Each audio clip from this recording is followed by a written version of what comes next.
Glad you could make it, Booster. Watch your tone with me, boy. You may be the trainer, but I'm still your superior as a fan favorite. As if I could forget. Listen, Booster. There's something about Team Cipher you should know. Oh no. We're too late. These Pokemon have all been corrupted. They may look fine now, but it's only a matter of time before they turn into the finest. What? This entire roster must be purified. How can you even consider that? There's got to be some other way. Damn it, Booster. As your future champion, I order you to purify this roster. You don't have all 8 badges yet, boy. Nor would I obey that command even if you did. Then I must consider this an act of disobedience. Disobedience? You have a 50% chance to damage yourself in confusion, jeez? Do I? Lord Booster, by my steps in the right direction, and the sovereignty of my Crown Tundra DLC, compatible only with Pokemon Sword version, I hereby deposit you in the PC, and suspend your Eeveelutions from service. Jeez, you can't just... It's done! Those of you who have the will to build this tier list, like and subscribe. The rest of you, get me out of your sight. You've just started a mediocre game, cheese. Erica? I'm sorry, Cheese. I can't watch you do this. Prince Cheese, thank the light. Have you come to save us from Cipher? The only mercy I can grant you is a clean death. What? Mercy, my lord. My stats get better when I evolve. Light, guide my path.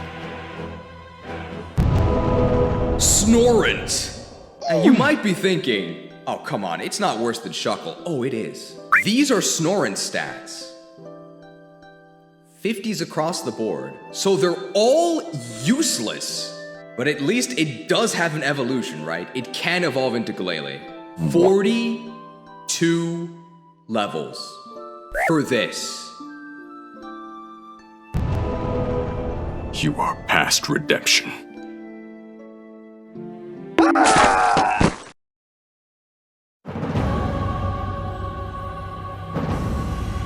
This is only the beginning. Hello, Ray, and welcome to the premium version of the Pokemon XD Gale of Darkness tier list. I hope you're having a great day, because this is definitely not a great game. Maybe it's too early to say that. If you'd like to see the live version of the tier list, you'll find a link to that in the description below. This premium tier list is divided into 3 convenient segments. We'll start by quickly reviewing Gen 3 mechanics, as well as explaining mechanics specific to this game, as in the new Shadow Pokemon mechanics. Then we'll do a mini review of Pokemon XD, since this tier list is useless unless you actually intend to play this game. Should you play it or not? Ooh, you'll have to watch that segment. And if you're only interested in the actual tierings, divorced from the actual quality of the game, then you can go ahead and skip to the tier list itself with the time code. But you wouldn't do that, right? You'd watch the entire video. Right? Pokemon XD Gale of Darkness is a Generation 3 game, which means it has Gen 3 mechanics. Cutting edge analysis only on this channel. Type chart-wise, there are no fairies. Fairies were added in Gen 6, so that means that Togepi, unfortunately, is a normal type. If only it was a fairy, then it would be great, right? This game is almost entirely double battles. There are some sparse, it's on sparse, single battles, but it's like 99% double battles. And double battles do work a little bit differently in Gen 3.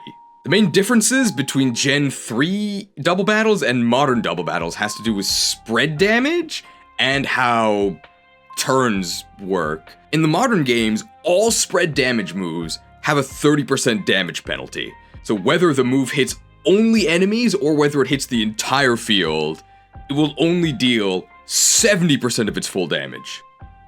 In Gen 3 only, asymmetrical spread moves, so spread moves that only hit the enemy, such as Surf in Gen 3 only hits enemies, gets a massive 50% damage penalty.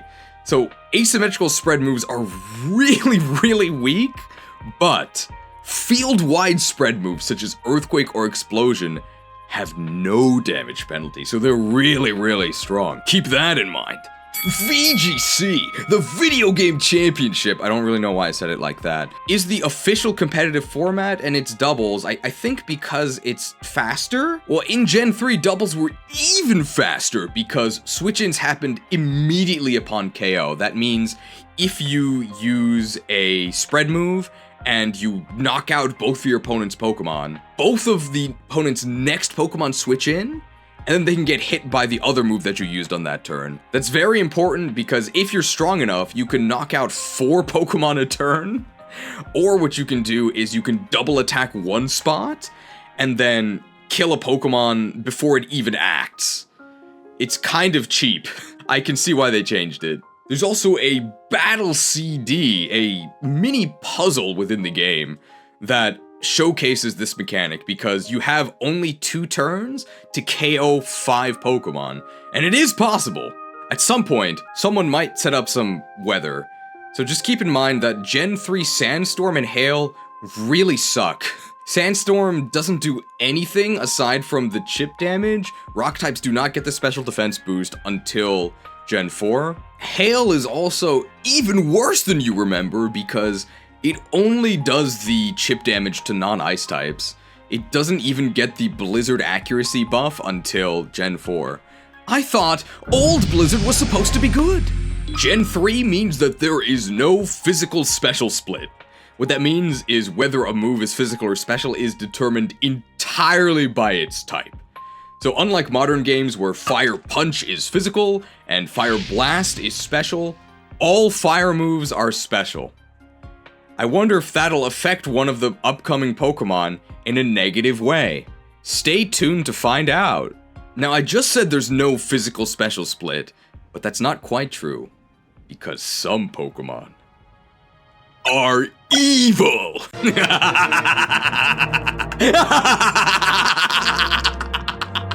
That's probably evil enough. We can make it more evil in editing. Shadow Pokemon are in this game, and there's a lot more depth to the shadow mechanics compared to Colosseum. In Colosseum, there was literally one shadow move, you can see it here, Shadow Rush, it was physical, and shadow moves were always neutral against their target. Now that we're in glorious XD resolution, there's actually a lot of shadow moves to choose from, and as you can see here, some of them are physical and some of them are special. So you actually got a sneak peek of the upcoming physical special split that was added in Gen 4. Shadow moves operate on their own unique type chart. Take notes because it's pretty complicated. Shadow moves are always super effective against non-shadow Pokemon and always not very effective against shadow Pokemon. And there's no stab bonus. Did you get all that? Unfortunately, a lot of the shadow moves are kind of boring. They just amount to just basic attacks. But don't despair at these low base powers. These low base powers are actually a little misleading. Because remember, they will almost always be super effective against the foe, meaning they're going to deal double damage. Don't despair because of the low base power. Despair because of the low base power and the low stats of the losers who are going to be using these moves. That's why you're going to learn the super effective Swindle. Super effective text doesn't kill the opponent. Stats kill the opponent. We don't have any stats coming up. If you want to learn how to be evil, pay attention. I guess we're in Skullomance now. Shadow Blitz, Shadow Rush, Shadow Break are the exact same. It's just your basic physical shadow move with increasing power. Shadow Blast is just evil Arrow Blast. That means it's exclusive to Lugia. You will probably never actually use this. Shadow End is evil Double Edge, so it's finally truly edgy, except it's got a miserable 60% accuracy. This is actually very, very good because it halves the user's health upon hit, which means that when enemy Shadow Pokemon use this on you, they make themselves much easier to catch. Shadow Wind's actually great when the enemy uses it. Shadow Wave, Shadow Rave, and Shadow Storm are all variants of the same move. It's just a special Shadow spread move. This will almost always deal 0 damage because it's a spread move, so you're just going to be very slowly tickling your opponents. Shadow Fire is exclusive to Evil Moltres. It's a single target, has a chance to burn. Netball and Shadow Chill. This is exclusive to Evil Articuno. Its single target has a chance to freeze. Shadow Bolt, I know a lot about this because I did play a Warlock in the Burning Crusade, so you mostly just spam Shadow Bolt over and over and over and over. I never want to see this move again, but I guess in this game, Pokemon XD Gale of Darkness, Shadow Bolt is exclusive to Evil Zapdos. This just single target has a chance to paralyze. You will probably never actually use these moves because the game is over by the time you get these Pokemon. The Shadow status moves are probably the most interesting. Shadow Down is Evil Screech. It reduces the defense of both your opponents by 2 stages. This is usually not worth doing because enemies are so weak that you can kill them anyway, but for some of the weaker Shadow Pokemon, this might be the best thing they can do, which is kind of sad. Shadow Half, also known as Graviga. This just halves the HP of all the Pokemon on the field, and it doesn't say it here, but it actually has a recharge turn like Hyper Beam does. This is usually good because it means the opponent then loses their next action, and they've also just made themselves easier to catch. However, this can also be a nasty surprise since you might not expect them to have their HP, which means that your attack then knocks them out when it wouldn't have otherwise. You gotta be careful. Shadow Hold. This is Evil Mean Look, so meaner look, I guess? It just traps you in. I imagine you're probably not going to be attempting to switch anyway, so for the most part, Shadow Hold just means that your opponent wasted their turn. It's worth noting that Shadow Hold is actually tied to the Pokemon that uses it, so if you knock out the Pokemon that held you, you are then free to switch. Shadow Mist. She's had enough of healing, and now she's inflicting stat debuffs, I guess. You can think of this not as Sweet Scent, but as Sinister Scent. It has the same effect. It simply lowers evasiveness by 2 stages. The enemy will usually do this, and then attempt to hit you with the inaccurate Shadow End. You can mostly think of Shadow Mist as the enemy wasting their turn. Shadow Panic at the Disco. There is a Disco character in this game. It's kind of like Evil Confuse Ray. So Confuse Ray is 100% accurate and single target. Shadow Panic is only 60% accurate, but it hits both enemies. Usually you don't actually want to confuse the enemy because confusion damage is very unreliable and unpredictable, which means that enemies could hit themselves and then knock themselves out when you're trying to catch them. You're probably not going to use this move, but enemies might use it on you after they hit you with the Sinister Scent and lower your evasion. Shadow Shed. It's evil defog, kind of. It removes screens from the opposing side of the field. You actually will see screens more than you might expect, because every battle is doubles, and the enemy does actually like setting up screens, in which case, wow, you can force them to Shadow Shed.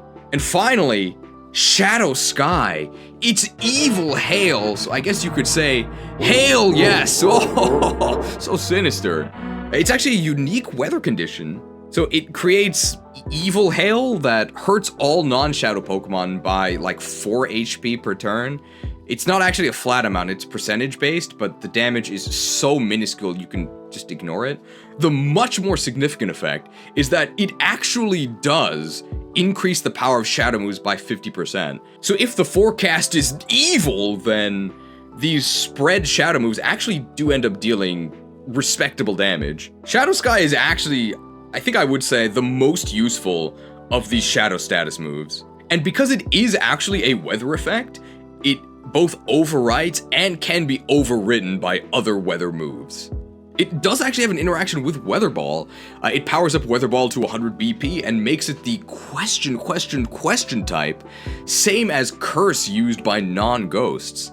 However, you don't actually get Cast Form as a usable Pokemon in this game. Although, let's be real, is Cast Form actually usable in any game? Horrible stats.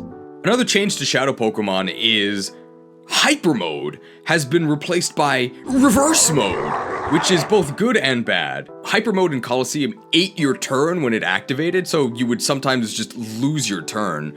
But it did actually come with some upside. When you were in Hyper Mode, the only move you could use was Shadow Rush, your other moves would all fail. However, Shadow Rush then gained ridiculously high crit, like 70-80% crit. So sometimes it was actually correct to actually stay in Hyper Mode. Reverse Mode in XD is actually just downside. So it no longer eats your turn when it activates. However, it just comes with a slew of negative effects. You take recoil at the end of your turn, although it's pretty negligible, it's just kind of annoying.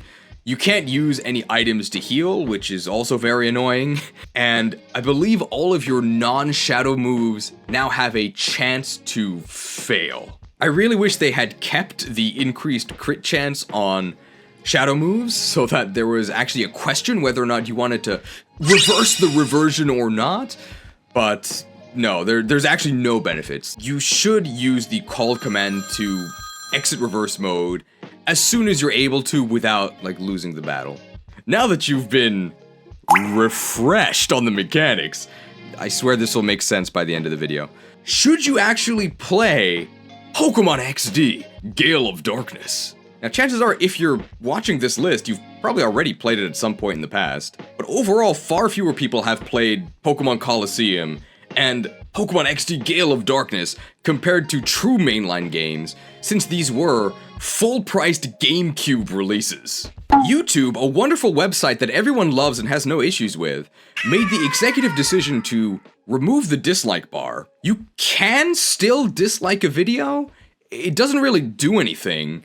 But the creator themselves can actually see how many dislikes a video has, and if you have a certain extension, I think you can see an approximation of how many dislikes there are, but it's not exactly accurate. I will show you the exact number of dislikes that my Pokemon Colosseum tier list has. Here it is. Go ahead and compare it to the dislike app. My Colosseum tier list is my most disliked video of all time because I think Pokemon Colosseum is garbage, and I stand by that. It's a terrible game with almost no redeeming qualities aside from the fun animations. Is XD any better? If I had to describe XD in one word, as the kids say, it's medium. Sandwiches are a core mechanic of the Pokemon series by this point. So normally, I think you're supposed to do criticism. They call it the poop sandwich. I mean, they use a more rude word, but you do good news, bad news, good news. So we'll start with good news so people don't get too angry and like click off immediately. Good news, the game does look very good. It actually does have high quality animations.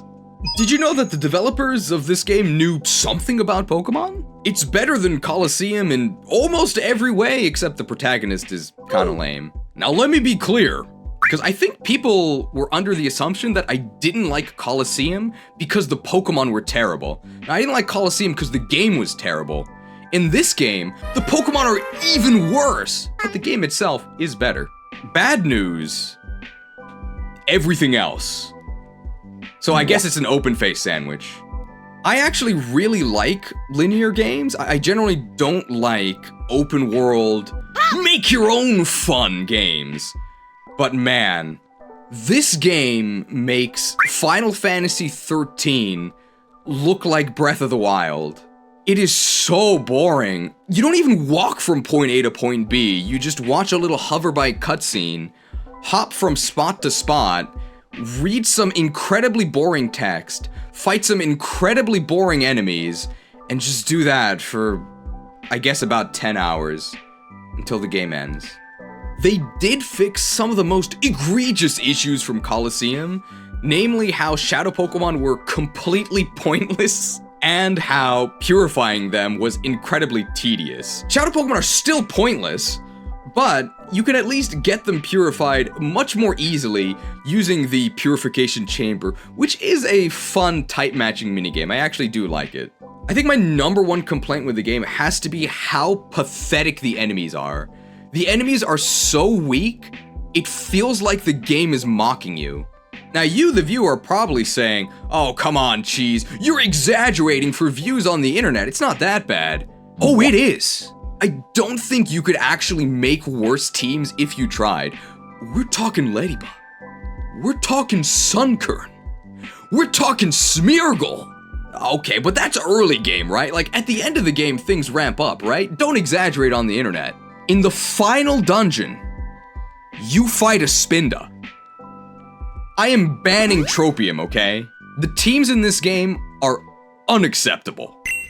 I mean, it is a real name, they just spelled it wrong. Yanman Roselia. This is the last dungeon, by the way. Oh, Smeargle, have mercy. Oh, full health, non-stab reversal from Yanma. Oh, we're fine. Why do they insult us like this? Why do they insult us like this? Do they really think we can't beat Yanma? Yanma, Roselia, Smeargle. Genius sonority. More like dumb sonority.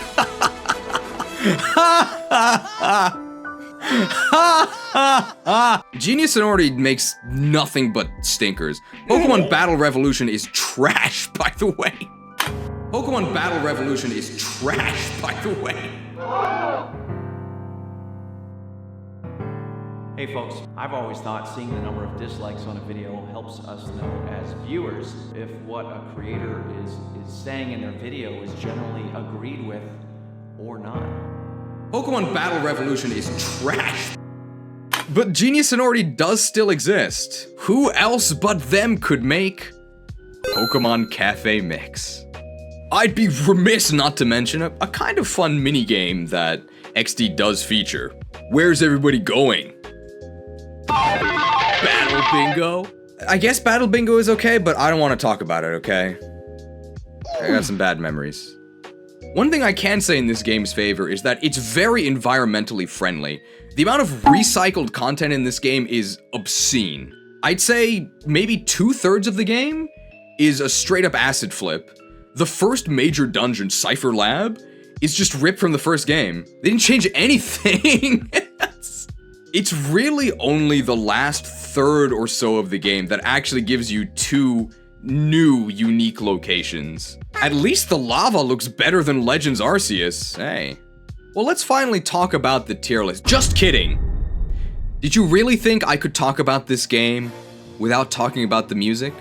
I said earlier this was an open-faced poop sandwich. That means I don't have anything good to say about the music. I am actually giving an award to both this game and the music.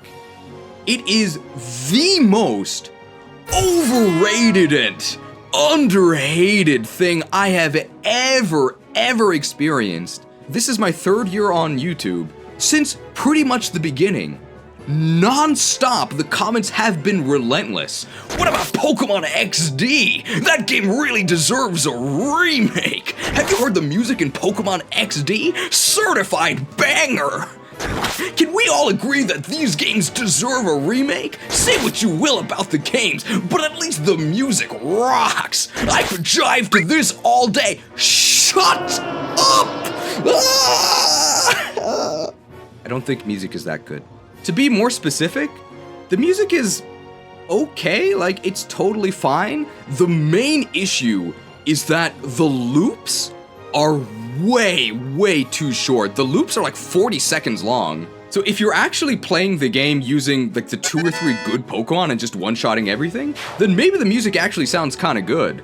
But if you try to, I guess, play the game using a variety of Pokemon, like actually building a team, the main reason I don't is because you're gonna be stuck in the endless now. Why are the loops so short? Like, actually listen to it. Probably during the premium, I'm going to have one of the XD tracks playing. Try and count how many times it's looped by the time I've said this. Probably multiple times. If I had to describe the music in the language of the filthy Zoomer youth, I would say it's MIDI. Assuming you haven't clicked off the video by now, I guess I can just summarize the entire review as this. The game promises you a fight against Robo Groudon, but what you actually do is fight Sunflora and Tropius. What a great game. Underrated! We've been very thorough. Wow, it hasn't even been 2 hours. Hey, welcome to this Pokemon XD tier list. Let's actually talk about it. Up until now, Colosseum had the worst roster in the entire series. You mostly got a bunch of absolute Johto garbage. I think that Colosseum has been dethroned. Congratulations to Pokemon XD, Gale of Darkness. I believe it has the worst roster in the entire series. Not only do you get horrible Johto Pokemon, you also get horrible Hoenn Pokemon. Amazing! Now let me be clear. A lot of the Pokemon in XD actually have more potential than the Pokemon you were given in Colosseum. The issue is that Colosseum gave you the garbage in its final form. Here, you get baby garbage that has to ferment for like 20 levels before it finally ripens into its final sinister scented form. Maybe this metaphor has gone too far. What I'm trying to say is, you get a lot of unevolved Pokemon that are incredibly weak, that evolve into other Pokemon that are just barely better in like their 30s and 40s. That is not happening because this game is incredibly tight on XP. One of the consequences of your opponents having joke teams is that when you kill a Hoppip, you get like 50 XP. You barely have enough XP to just use 2 Pokemon for the entire game. If you try to actually level up all of these losers sitting on the bench, you're gonna end up criminally underleveled, just like how this game is criminally underrated. So Pokemon will be getting a pretty severe penalty on this list if they have a hefty XP requirement, unless you get some sort of real payoff for the investment. I really don't know why I said that, because I already know that no Pokemon is actually worth investing in.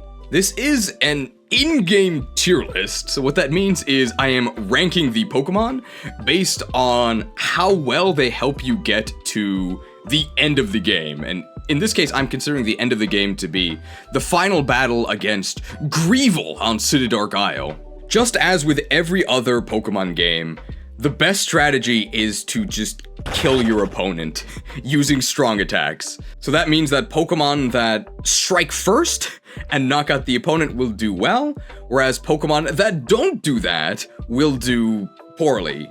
Normally on my list, defensive Pokemon are absolutely useless. In Colosseum, defensive Pokemon actually had some utility because catching was extremely high stakes. You could not afford to actually miss a Shadow Pokemon snag, so you would probably be very conservative when reducing your opponent's health, then send out a defensive Pokemon and like chuck balls until you caught them.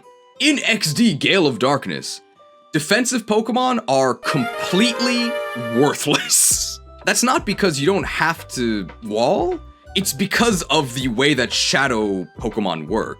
Every Shadow Pokemon takes half damage from enemy Shadow Pokemon. Enemy Shadow Pokemon only use Shadow moves. So any random Shadow Pokemon that you have functions as a wall. That means that pure defensive Pokemon are just worthless. You would never use them because you can just use an offensive Pokemon that's still Shadow and they'll actually do a better job. You can think of an offensive Shadow Pokemon as having quadruple the defenses of a purified defensive Pokemon. So you should just never use defensive Pokemon.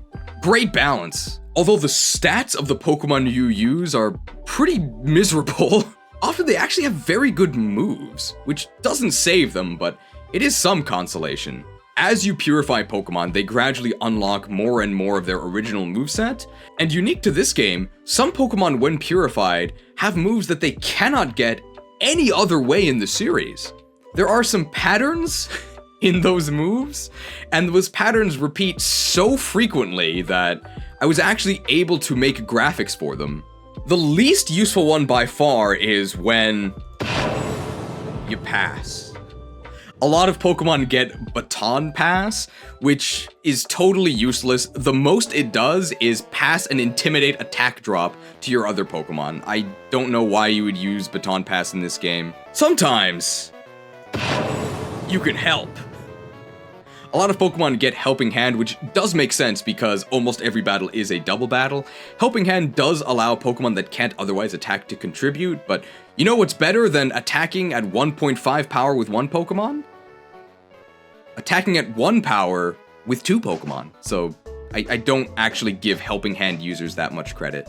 And most infamously, a lot of these Pokemon are refreshing. For some reason, a zillion Pokemon in this game get refreshed. Look, literally the first Shadow Pokemon, Teddiursa, has refresh. Why do they have refresh?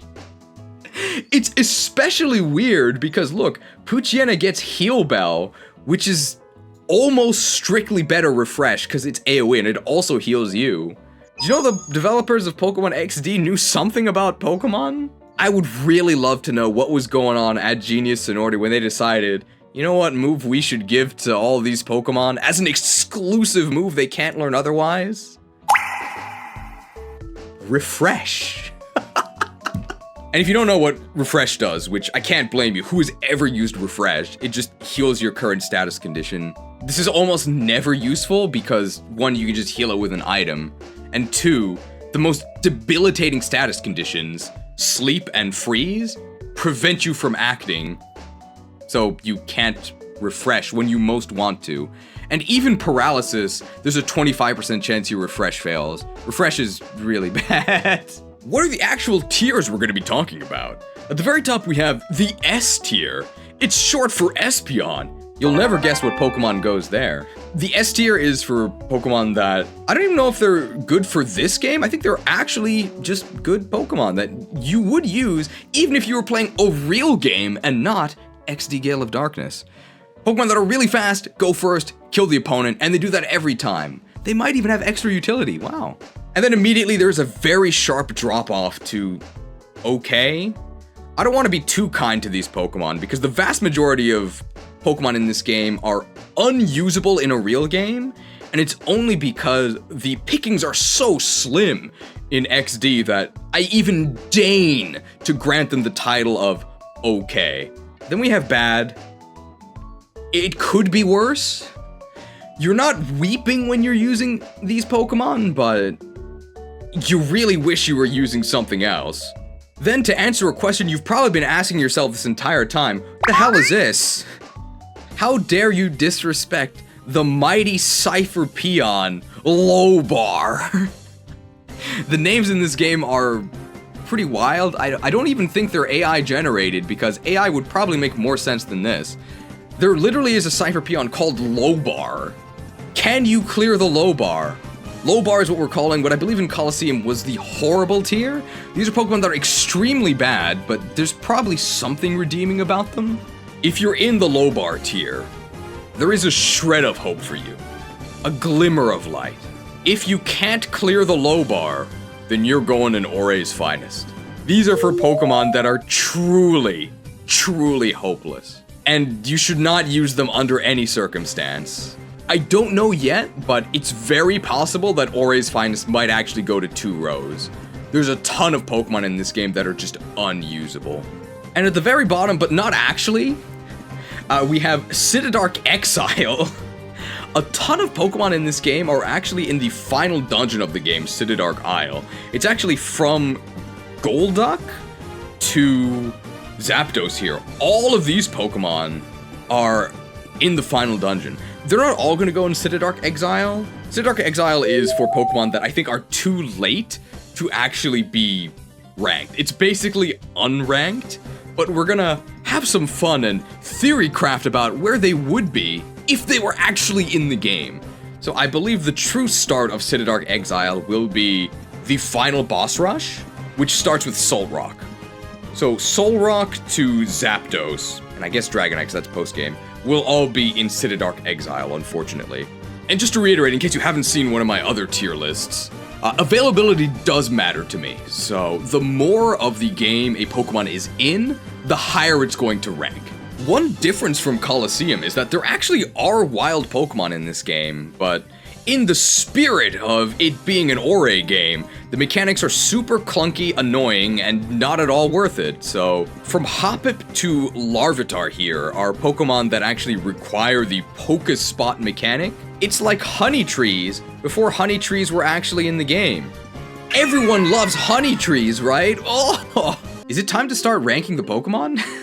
In real time, the YTC Institute interns will wait patiently for their revenge, but only for 2.5 hours, and it has been 2.5 hours, so let's actually start the tier list, how about that? And if you're watching the premium and you skipped here with the time code, nice to see you. Go back and watch the criteria. Eevee fans rejoice, because this is the only game where Eevee is your actual starter. I know there's literally a game called Let's Go Eevee, but Eevee can't evolve in that game. Eevee, a Pokemon that is all about multiple evolutions, can't evolve. Great game. In this game, Eevee can evolve almost immediately into one of 5 forms. You can get Showers, the water type, Thunders, the electric type, Boosta, the fire type, Effie, the psychic type, or Buraki, the dark type. Those are all the Japanese names, okay? Please don't get mad. The Eeveelutions' main issue is that they're all filthy pure types, which is almost all downside. You generally want to be a dual type because that means you have generally a wider move pool and you have 2 stab types. Eevee never gets that. However, the Eeveelution stats are actually quite good. We're using Showers here as an example, but all of the Eeveelutions actually have the exact same numbers. They're just arranged in different ways. So Vaporeon has the 130 in HP, but for example, Jolteon would have the 130 in its speed stat instead. If you look in the chat, you'll see a level 5 Vaporeon. Luckily in the game, Eevee is a bit higher level than that, so I believe you'll start with a level, like 13 Vaporeon?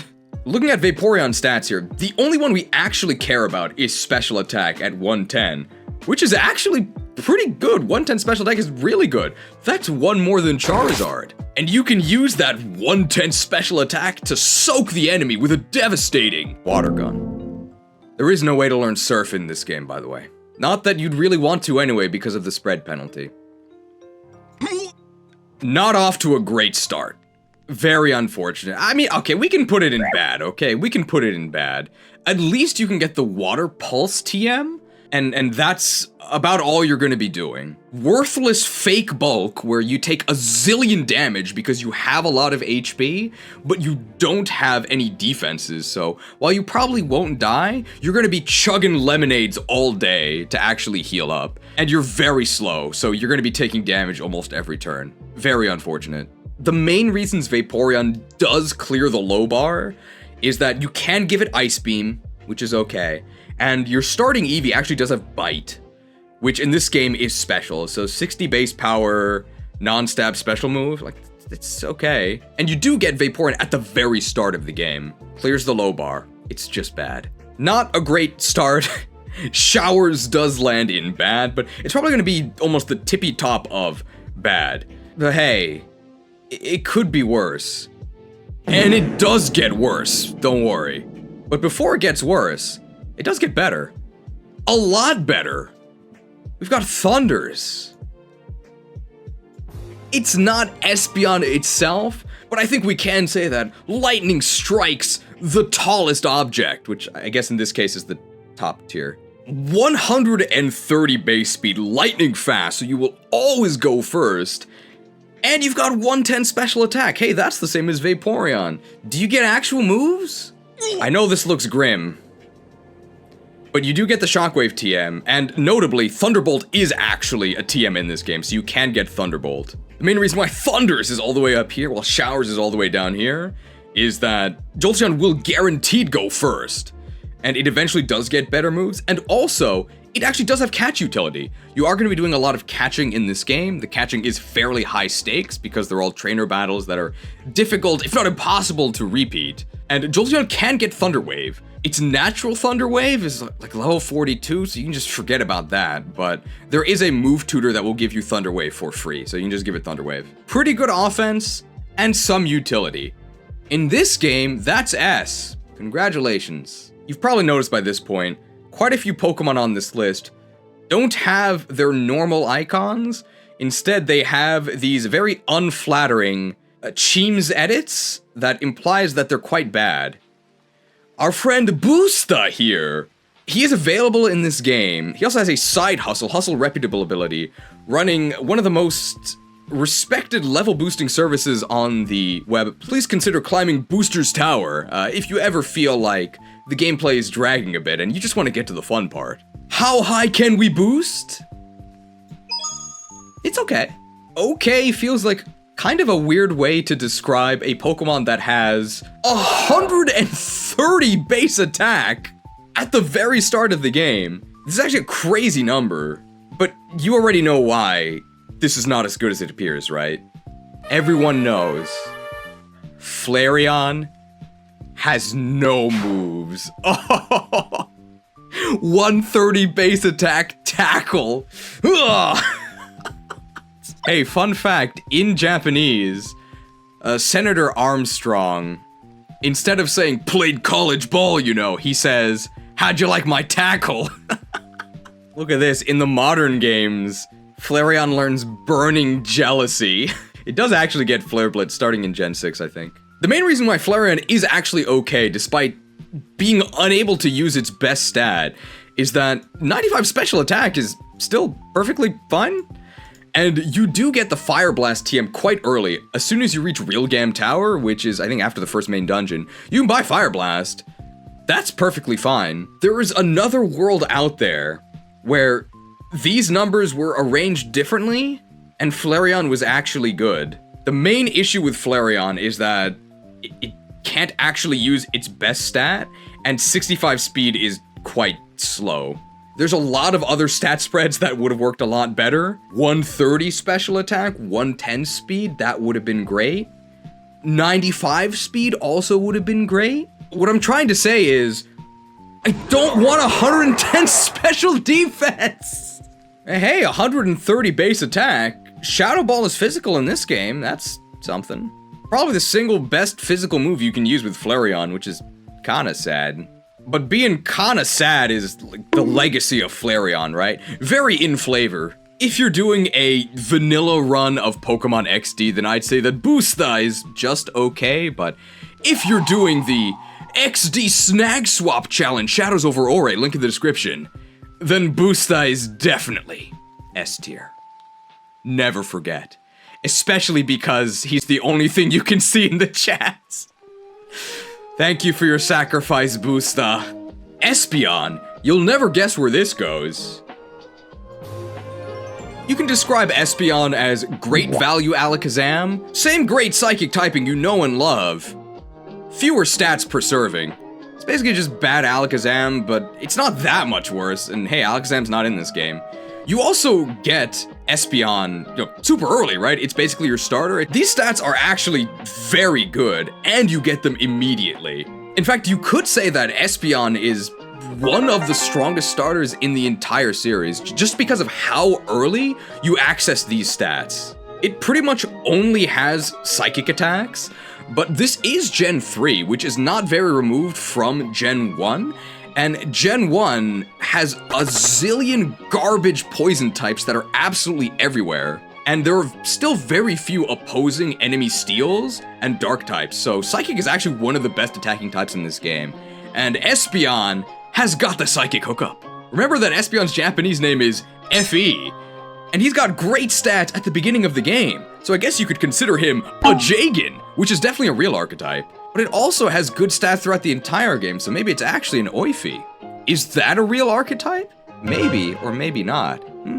Espeon and also Umbreon have a unique evolution method that's never repeated. There is no day and night in Orre. I guess it's always sunny in Orre, it is a desert. There's still friendship evos, but you basically choose day or night by choosing either the Sun Shard or the Moon Shard instead of one of the other evo items. And then, if they level up while the appropriate item is in your bag, and they have high friendship, they then evolve. But Eevee loves you, so it evolves in like 2 battles. It's basically instant. It's a held item, or I'm getting conflicting. Time for research. Here we go. Bulbapedia, Sun Shard. Key item. An Eevee levels up with high enough friendship while the Sun Shard is in the player's bag. It's not a held item. Research complete. So thanks to intern Icarus Avery for the true information. Those of you who said it was a held item. So who is it? I want your names. Douglas Taylor, Some Gaiden, Ultima Power. For the crime of lying on the internet, we judge you to be guilty. You know the penalty.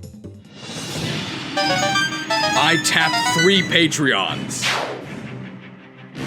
And I cast the Crux of Fate. Choose one. Destroy 3 specific viewers, or destroy all YouTubers. Make your choice. I've made mine. I guess if you're one of the ones who's going to be destroyed, you would choose destroy all YouTubers. Umbreon, a creature that lurks in the shadows. And so we place it where the sun doesn't shine. Hey, great defenses. Too bad defenses don't matter. 65, 60, 65 in the only stats that actually count in this game. Horrible! Oh! I hope you like Bite. That's all you're gonna be doing. Now, Umbreon in Colosseum actually did a lot better because Umbreon did have some utility in that game. It started off as one of your only purified Pokemon, and purification was much later in Colosseum, so Umbreon had a real advantage, and also, you might actually give it XP and use it as your wall, because defenses were useful for standing there as you chucked Pokeballs. In this game, Umbreon is severely outclassed as a wall by literally any Shadow Pokemon, because Umbreon unfortunately takes quadruple damage compared to any Shadow Pokemon, because it takes effective damage instead of resisted damage. And notably, those Shadow Pokemon that you're going to be using to wall don't need any XP, and Umbreon does. If you love Umbreon and you want to have it as your dedicated wall, it's going to be eating XP for the entire run. It is not worth it. Unfortunately, Umbreon in this game, I don't know if I would say it's truly unusable, but it is most certainly not worth using. I might put it in low bar, if not for the fact that these Eeveelutions are exclusive, right? If you get Umbreon, you are not getting one of the 2 best Pokemon in the game. So for that crime, I'm afraid I do have to sentence Umbreon to Orre's finest. Sad. Looks like it's not Burakki's lucky day. では今回は特別にブラッキーの模様が光るところをお見せしよう。どうじゃ、綺麗なもんじゃろう。Wow, there. I just noticed we have 3 different Eeveelutions in the chat. We have Espeon, Jolteon, and Vaporeon. If all 3 of them are here, can we get them to like put messages next to each other? I've snapshotted the chat. You can see all 3 of the Eeveelution chatters here. I wonder why the Eeveelutions are so popular. Must be because they're cute. I do think the Eeveelutions are cute, although all that matters in this world is strength. Luckily, 3 of the Eeveelutions actually do have that. Now the shadows have fallen across the land. It's time to talk about the actual shadow Pokemon that you're going to be using. The very first of which is Teddiursa. This is a guaranteed catch. It's sort of the tutorial, but you don't even have to weaken it. You just throw the ball, you catch it immediately. How good is Teddiursa? It's pretty good. I think it's actually the Pokemon that speedrunners use, so that's a good sign most of the time. Teddiursa, despite being a first stage Pokemon, actually has 80 attack, which is kind of reasonable. And Ursaring actually has a gigantic attack stat of 130, tied with Booster. And we know Booster's a good Pokemon, right? One of the best things about Teddiursa is its move pool. It gets the best normal type move in the game, Return. So as soon as you purify, it's already going to be ready to go, dealing big, stab normal damage. The normal part is a little unfortunate, but it's gonna do big numbers. Lick is very disappointing, but it actually can be a way to chip down while also potentially paralyzing the opponent. Not useless. Metal Claw, not the greatest, but hey, you could get an attack boost. And of course, Teddiursa is the very first Pokemon to wield the mighty Refresh.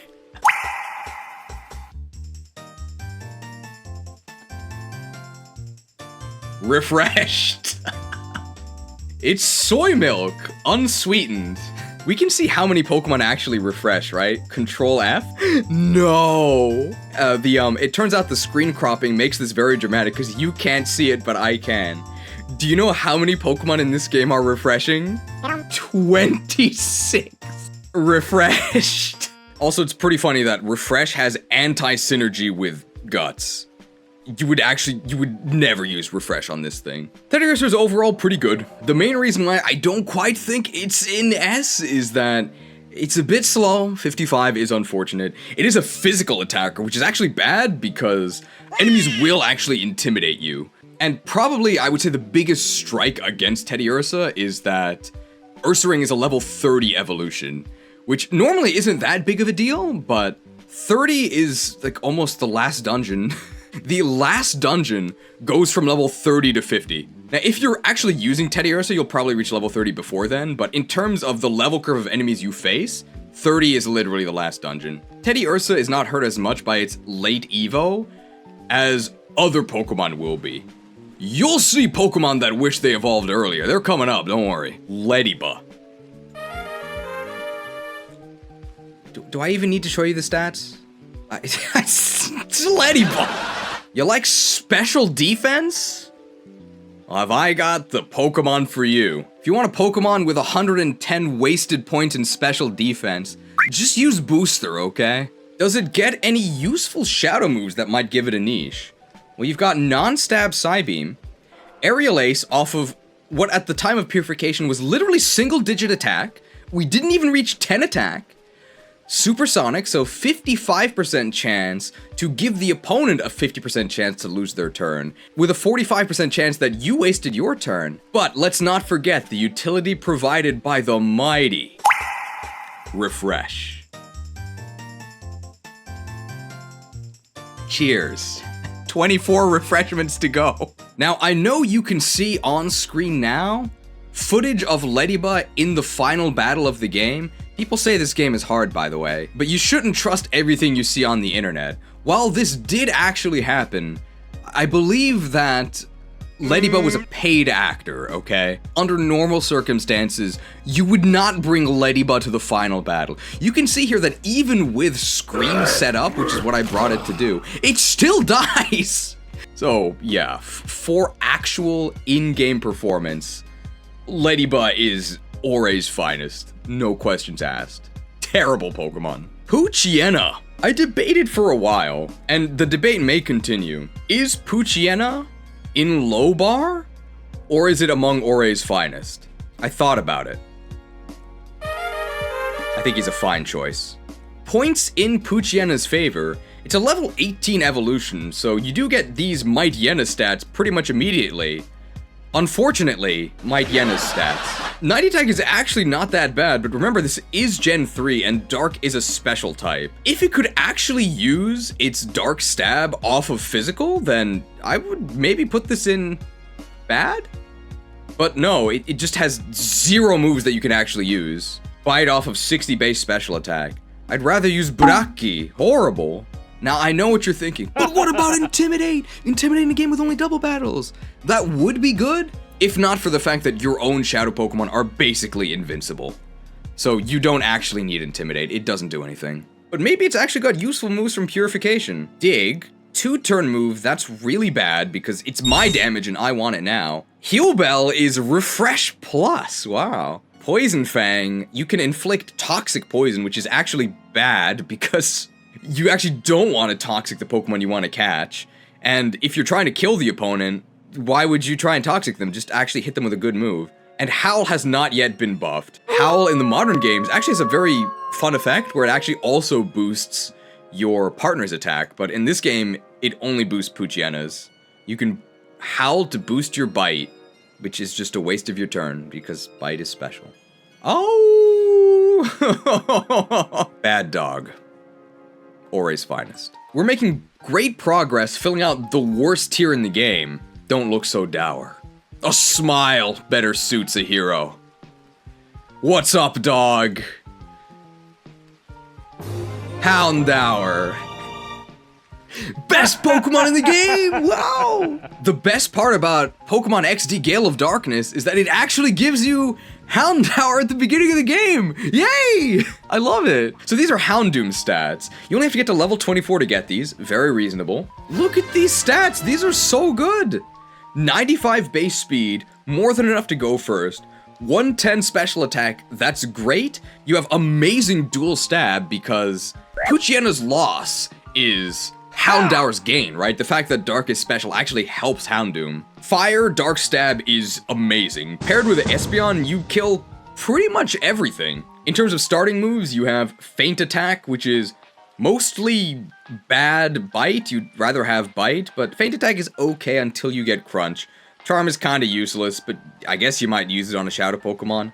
Maybe. Ember is not the greatest, but you can get both the Flamethrower TM eventually, and the Fire Blast TM almost immediately, very soon after, so don't worry about this. And Roar is useless, but you don't need it anyway. You just have your Fire move and your Dark move, that's all you need. The main weakness, I would say, for the Houndoom Espeon combo is that it's too strong. The only thing you can do is kill your opponent, so when you don't want to do that, as in when you want to weaken and catch them, you probably have to switch out to someone else. What a downside. Every dog has its day, and today is Houndoom's day. Good dog. Ball Toy. Ground Psychic, so pretty decent dual typing, and it's got Levitate, which is very useful. What are Ball Toy's stats? Oh! Horrible! But it does evolve into Claydol, right? Hopefully pretty early. 36 levels for this. 70, 70, 75 in your offensive stats. Levitate makes you float. Not very high, apparently. Oh! Also, shoutouts to Claydol for having one of the worst names in Pokemon. So they're based on Haniwa, which are an ancient clay doll found mostly in northern Japan. You can excavate them, which I'm sure will be a fun mechanic in the upcoming Hearthstone expansion. Be sure to pay $80 to get no cards. What should we call this Pokemon? How about Claydol? But let's take one L away from the word doll. It's like a seal tier name. So this Japanese name is actually much better. So, Nendoru. Nendo is clay, and doll is doll. So it literally is clay doll, but also Nen is from Nendiki, which is like psychic power. So it's psychic and clay doll. But in English, it's literally just clay doll. Terrible. Well, maybe get some good moves. Rock Tomb, not stab. Mud Slap, 20 base power. Psybeam, that's alright, but you have terrible offensive stats. But it's not all doom and gloom, right? At the very least.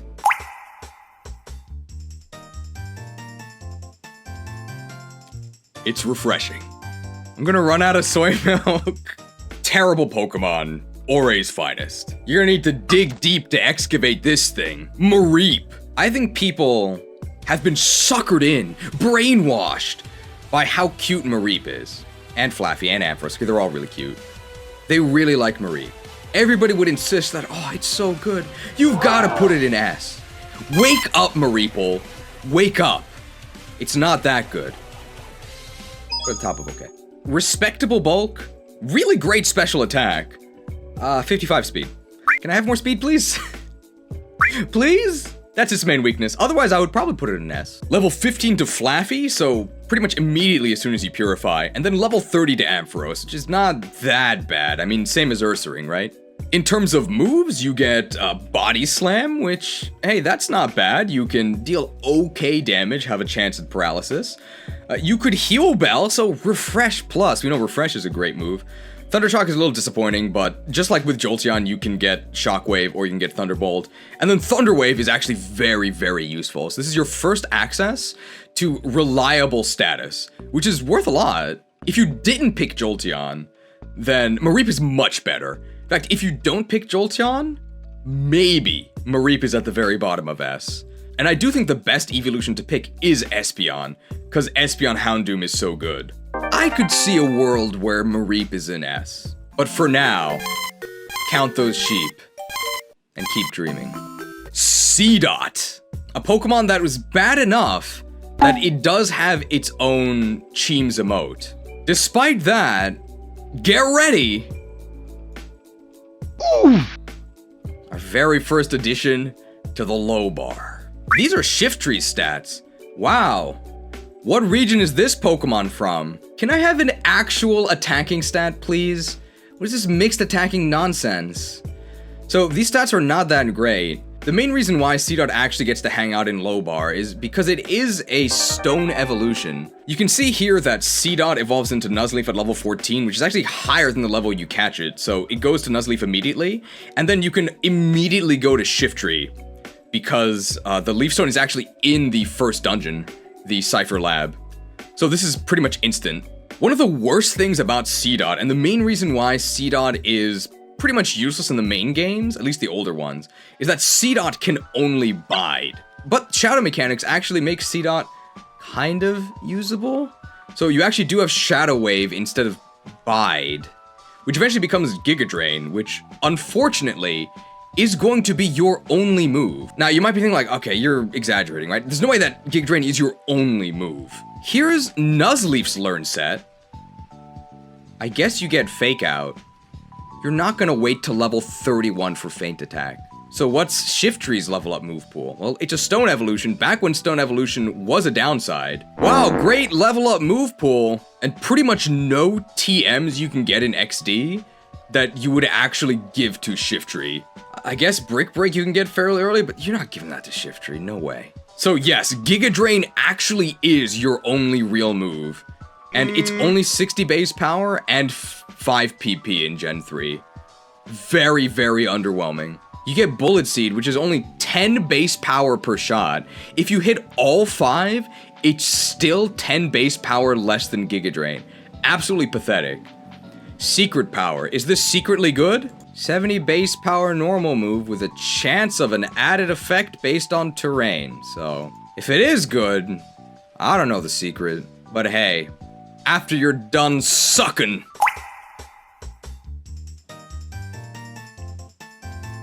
you can refresh. Seedot gets to hang with low bar only because it can instantly escape its terrible starting stats with the Stone Evo. Otherwise, it would probably be in the finest. It would actually maybe even make it to okay if it had actual moves, but unfortunately it doesn't. It's pretty ironic that this thing is setting the low bar, since Tengu apparently can fly. That is part of the mythology, and that's why it gets Wind Rider in the modern games. Spheal. Extremely cute. Cutest Pokemon in the game, maybe. You don't want it to suffer as a Shadow Pokemon. Cleanse it as soon as possible. Cleanse it. And put in the box. Spheal actually starts as a water-ice type with these stats. 25 speed. Why is it so... It doesn't even have 300 BST. But of course, it is a first stage. It does evolve twice. 32 levels for Celio. 44 for Walrein. 44 levels for this. 65 base speed. Unfortunately, we don't even get good moves. Aurora Beam, I wish that was Ice Beam. Charm, very thematic, I'm definitely charmed. Adorable Pokemon. Water Gun, pathetic. Mud Slap, maybe you can do some accuracy cheese, but nothing good here. Nothing that can redeem the horrible starting stats and the absurdly high Evo levels. I think the main reason why the Evo level is so high is because when you get them in Shoal Cave? In Hoenn, they're at a much higher level, so you can pretty quickly go to Celio and then go to Walrein. But in this game, when you get at level 17, no. Celio you only get at the final dungeon, and Walrein you never get, so unfortunately you were stuck with Spheal. But hey, it is really cute, and you can put it in the Purify Chamber so that every time you open the Purify Chamber, you get to see Spheal dancing. That's a lot more than some other Pokemon in the game contribute. Gulpin? These? Nuts. Horrendous Pokemon. Of all the worthless, pure poison piles of trash, I think Gulpin is actually the worst. It is worse than Muck, and it is worse than Garbodor. What an achievement. Level 26 Evo into Swalot, which isn't that late, so you could reach Swalot. None of these numbers mean anything. They're all useless. Pure poison type, by the way. In terms of moves, we get Shockwave, very odd choice, not really gonna do any damage. Sing, 55 accuracy, so you can forget about that. Sludge, I guess it's stab, but it's poison, so the worst stab in the entire franchise. And Toxic, you don't want to Toxic your enemies, because if you want to kill them, you want to use an actual attack. If you want to catch them, you don't want to Toxic them. Because this is the first time we're talking about a super low accuracy move, we should mention that the Call command in this game, it replaces the Run command. Call snaps your Pokemon out of reverse mode, and if they're not in reverse mode, it'll actually increase their accuracy. So you can make Sing not 55% accurate. It's still not worth using, though. Open wide! Nom. Nom. Nom. Spinarak. How many times do we have to do this? Horrible stats, horrible moves, horrible typing. Just awful. Better than Gulpin. Now, Ariados in the modern games is a premier special wall. With its 70 special defense, special attacks just ricochet right off, a mere scrape. But here in Gen 3, it only has 60 special defense, so it's totally worthless. In terms of moves, it's actually not that bad. So you get Dig, which is not the best, because it's a 2-turn move, and it's my damage and I want it now. Signal Beam is actually one of the best bug moves in the entire game. It's no Mega Horn, but it actually is a usable bug move.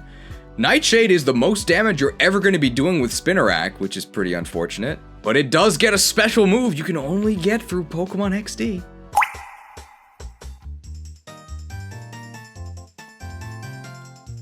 Refreshed.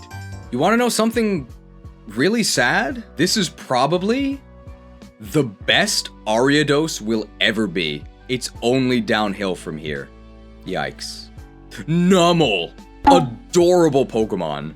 One of the cutest in the entire franchise, and its hit react is also really funny. Part of the actual high quality animations that are in this game. Fire Ground is a really, really good stab combination. I'm so sorry. So Numel has horrible stats. What is this? But at least Camerup's an early Evo, right? 33 levels for this. Slow, bulky, mixed attacker.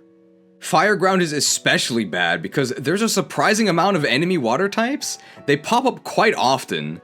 And also a bunch of random Pokemon have Water Pulse for some reason.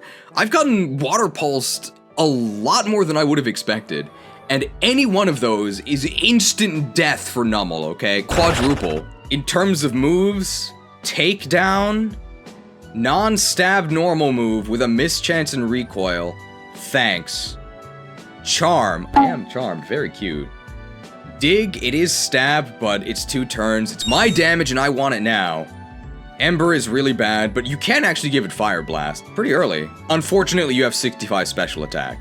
And also, you died because you got hit by Water Gun. I won't call it Cold Comfort because this is a fire type, but it is oblivious to the shame of being placed in Orre's finest.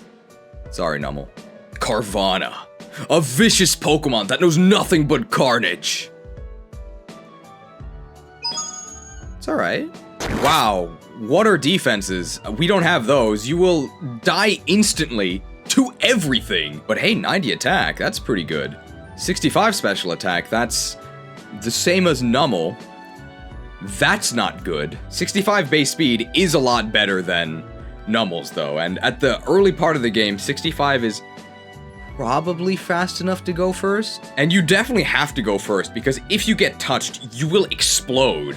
And explosion in this game hits your partner too, so your partner will also die. You gotta watch out. Level 30 evolution? It's kinda suspicious. But Sharpedo at least does have real stats. 95 special attack, probably good enough. 95 speed, definitely good enough. Why did I ignore its best stat? Because Water and Dark are both special types in Gen 3. Imagine if this came out one gen later. It would have like 140 attack and like 60 special attack. It would be a way better Pokemon. Unfortunately, this is a Hoenn Pokemon. At least it's not slow. Wow, level 22 Crunch? It's pretty good. In terms of moves, you get Water Pulse, which is actually slightly stronger than a Spread Surf, so it's not that bad. You get Scary Face. I don't know why you would ever use this. You get Bite. Hey, that stab could flinch the opponent. Not bad. And of course, after you're done gnawing off your opponent's face with Bite, or even Crunch at a higher level, you can wash it all down.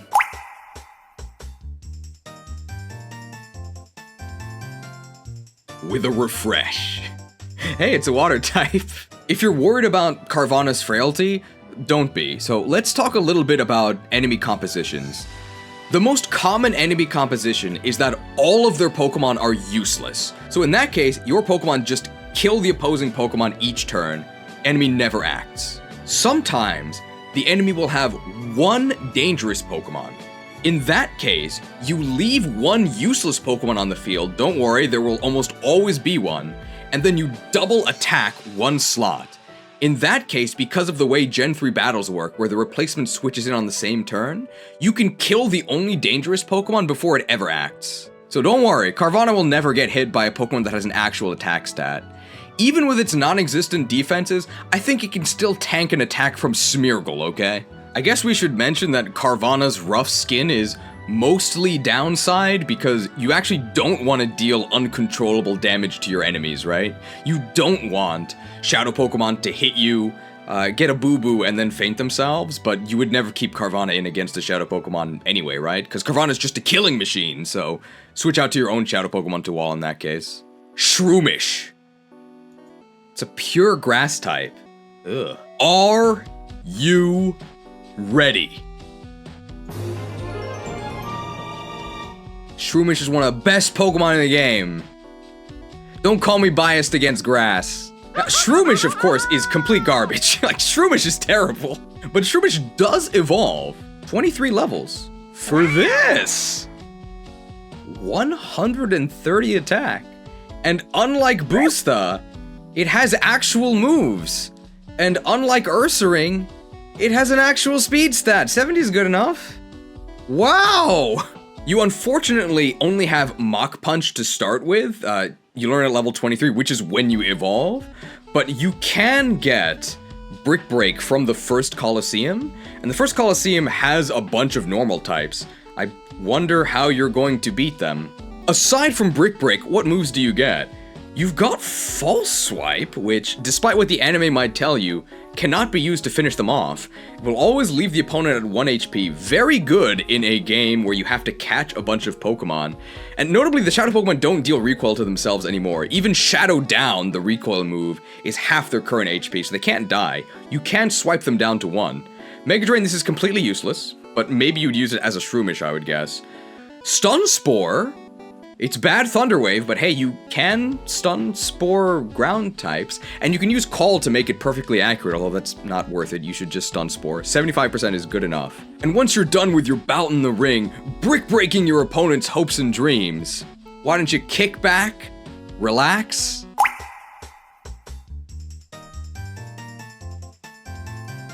and refresh. And hey, Poison Heal's not in this game, so no anti-synergy with being poisoned. Finally, Refresh is useful. Unfortunately, Breloom does not learn Spore. Only Shroomish does at some ungodly level, like level 50. There's no way you would keep it unevolved just for that. It's not gonna happen. Just evolve to Breloom, enjoy brick breaking the opponents, and Stun Spore is good enough. In some ways, it's even better, because they can never unparalyze themselves, right? You don't have to keep reapplying it like you would with Spore. I think I would go so far as to say that Breloom is one of the most useful Pokemon in the game, because it is the only Pokemon that can both kill with Brick Break, but it also has a ton of catching utility, because it can both status and false swipe, and it's not a Parasect, so it has real stats.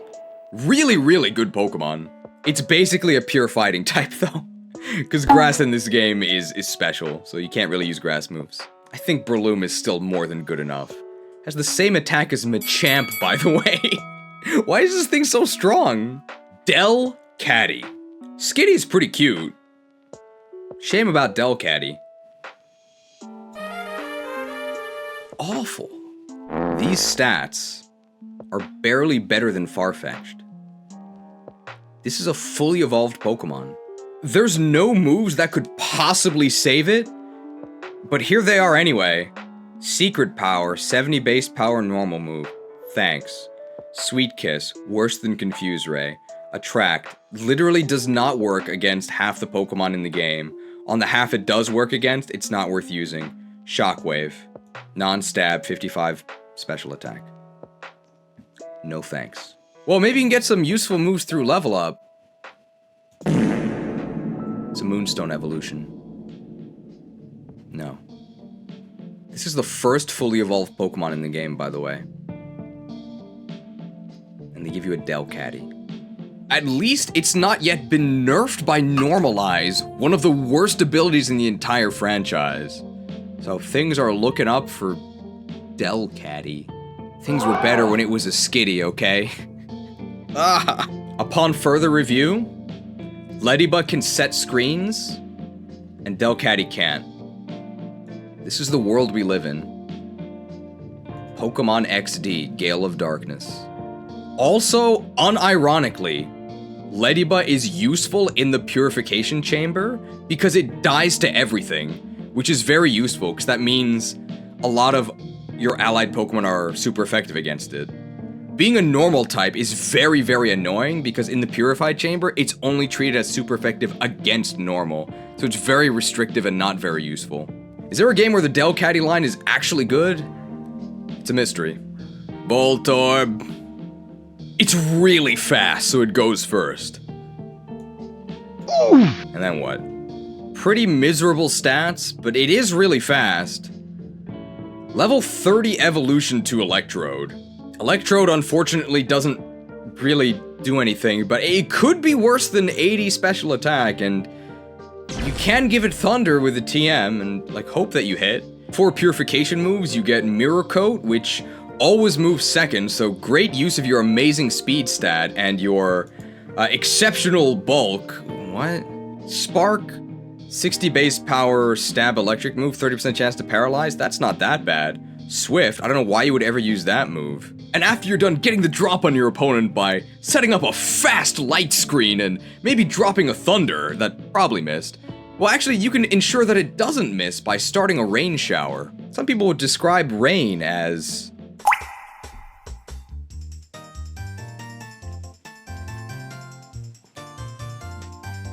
refreshing. Why do so many Pokemon get refreshed? Although Voltorb is not a wild Pokemon, this is when Pokespot Pokemon become available. So I think now is when we should talk about them. Pokespot Pokemon are not Shadow.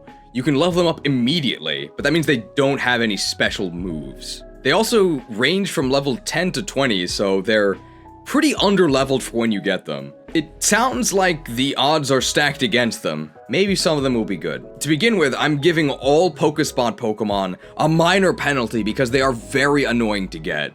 It's RNG, you have to set up a trap and then just wait, and maybe you'll get one. Great gameplay. But it's worth the wait for such champions as our first Pokespot Pokemon, Hoppip.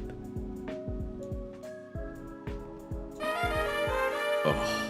Worthless stats. The only thing it can possibly do is fast status your opponent, something you can do far more easily with other Pokemon that are available in more convenient locations. Unlike Colosseum, there is no reason to ever use this thing. I guess we can put it above Leddyba because it can actually status. Cool. Shoutouts to Hoppip for its use in the Purification Chamber. As with all other grass types, it is very good at dying, which means it's good in the Purification Chamber. I don't think we need to see the stats, right? It's just terrible. Just to get ahead of the Hoppip lobby, who might try posting some insane comments about possible offensive strategies that Jumpluff could do. 55 offenses. Leave me alone, okay? I will never bend to the Hoppip lobby. Hoppip's terrible. The first Pokespot Pokemon was kind of a dud, but there's nowhere to go but up, right?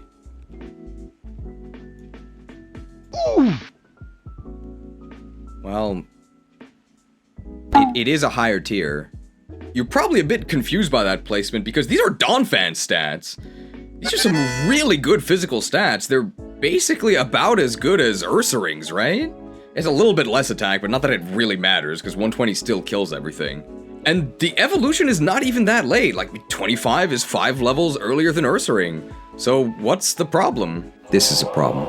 Can I have some moves, please? What is this? I wouldn't say he's a great Tusk. I would say he is, as the youth these days would say, a medium Tusk.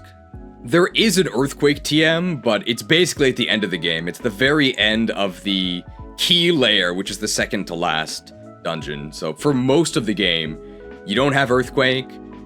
Even when you get Earthquake, you're still super slow, and Earthquake kills your teammate, so you need to use a flying teammate.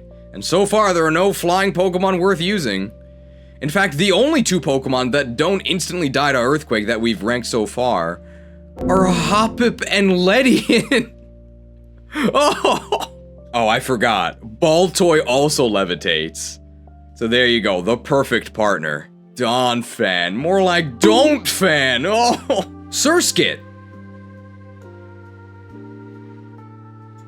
It's a Surskit. It's Evolution Masquerain.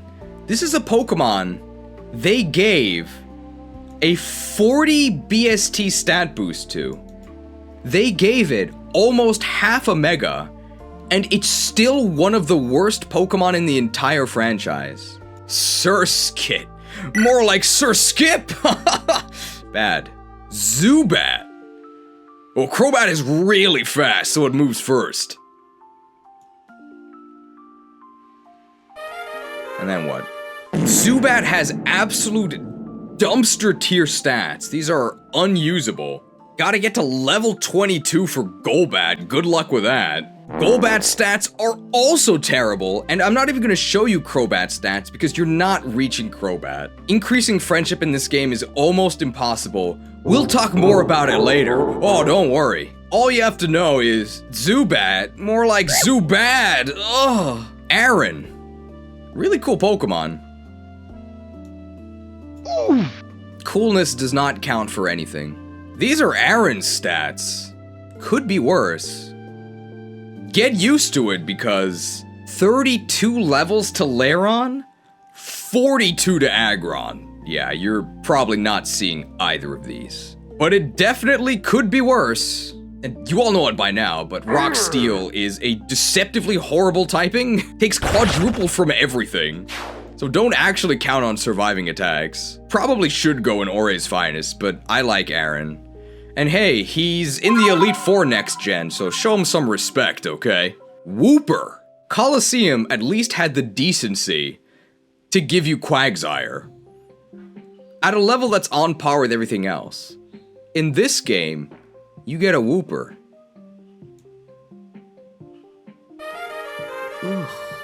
Level 20 Evo, that's not bad, nice and early. Can I have some stats, please? What is this? This isn't Wooper, by the way. This is Quagsire. Maybe we get some good moves. Level 42, Earthquake. Yeah, it's not happening. Wooper.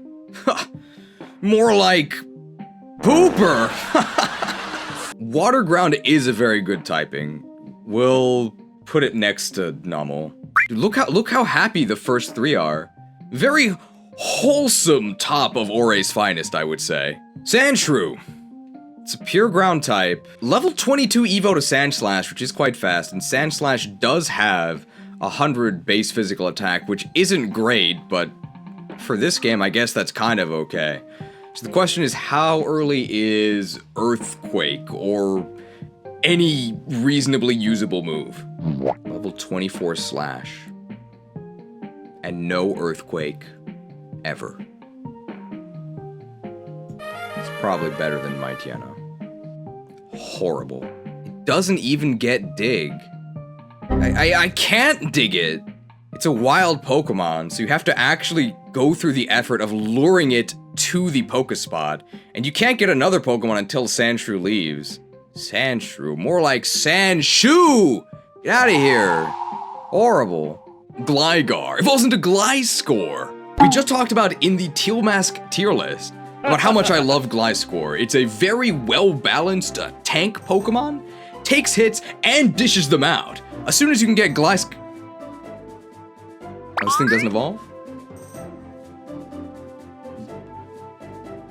Oh my god, this thing's horrible! What?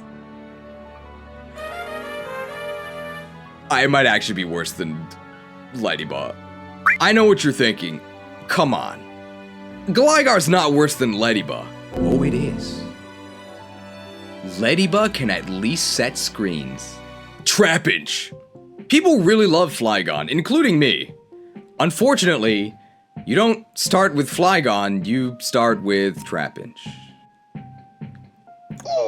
Now we'll put it above Aaron. The Trapinch line has very strange stats. These are Trapinch's stats. 100 attack is a lot. LOL 10 speed. It's actually not the slowest Pokemon in the game, by the way. Level 35 evolution to Vibrava. 35 levels for this. Its stats arguably get worse. What? And Flygon's stats are okay, but it's level 45. You're not getting Flygon. Trapinch. More like Crapinch. Oh. It's out of flavor for an antlion to not be at the bottom, right? It's bad. I'm sorry. We'll put it at the top, though. He's lurking beneath the low bar. And then he'll get you and drag you down. And Trapinch's first victim will be Aaron. Takes quadruple damage from ground. Trapped.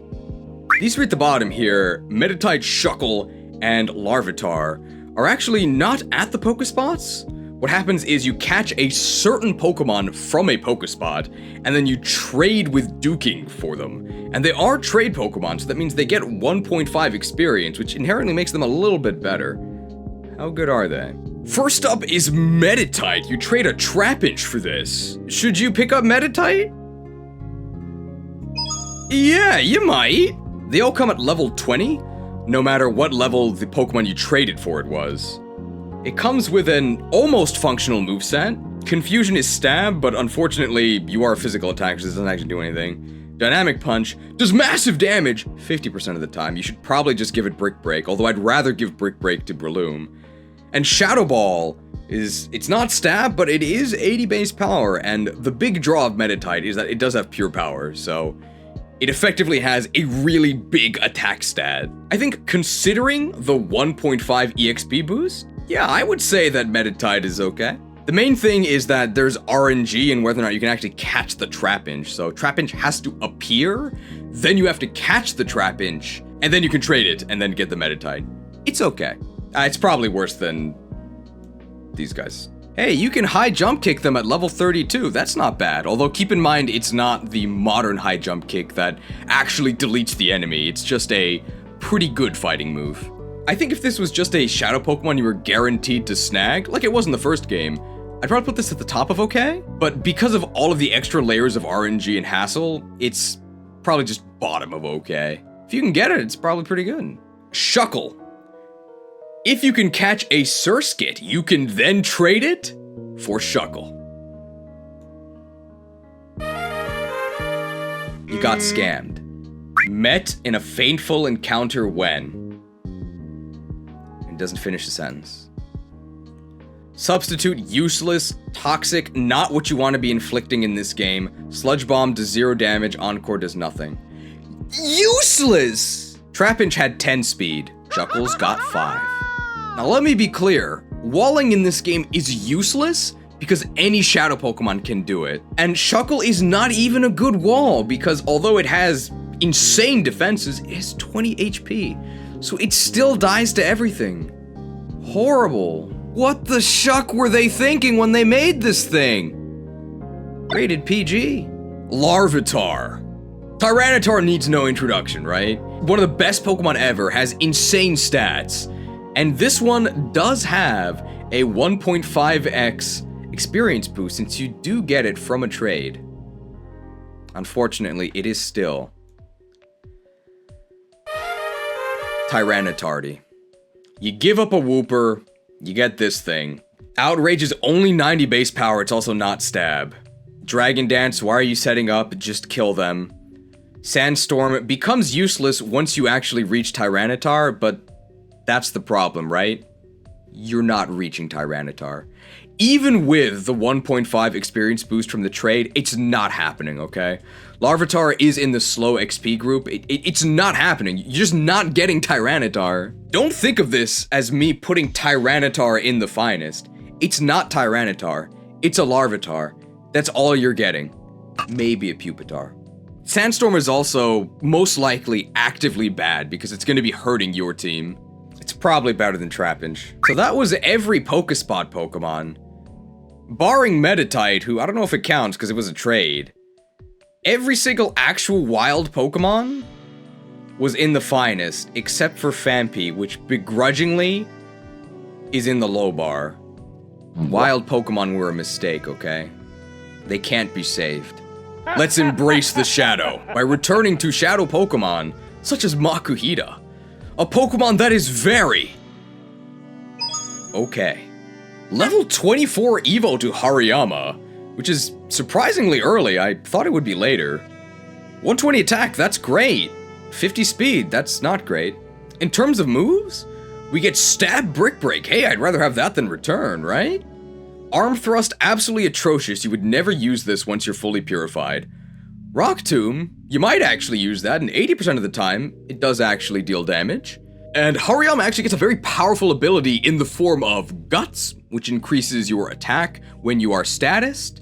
But you'll never be statused because you can purge your own status.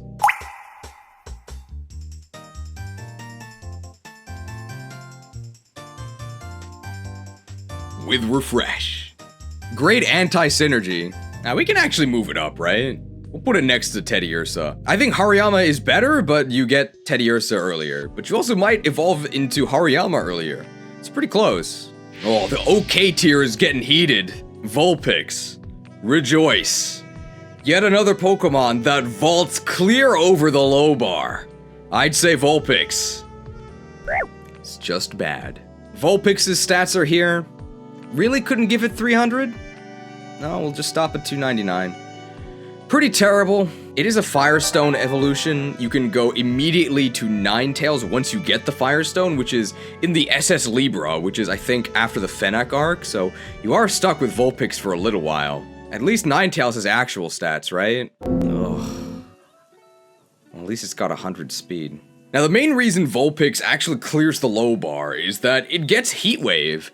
Heat Wave is not nearly as good as you're thinking, because it is a spread move, so it only does 50% of its full damage, which means that it's 100 base power, it's 100 base power in Gen 3, gets cut to 50, but that's not that bad. It is Stab, and Fire is a good type, and once you get to Ninetales, it's okay. If you both use spread moves, you might actually knock out a Pokemon. Wow. Gets Charm, probably not that useful.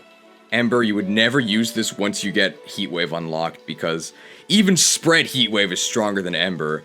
Dig, it's a physical move, I don't know why you would use that, also it's a 2-turn move, and it's my damage, and I want it now! At least Showers finally has a Shower buddy in the form of Vulpix, although they probably don't want to shower together, because Vulpix would take super effective damage.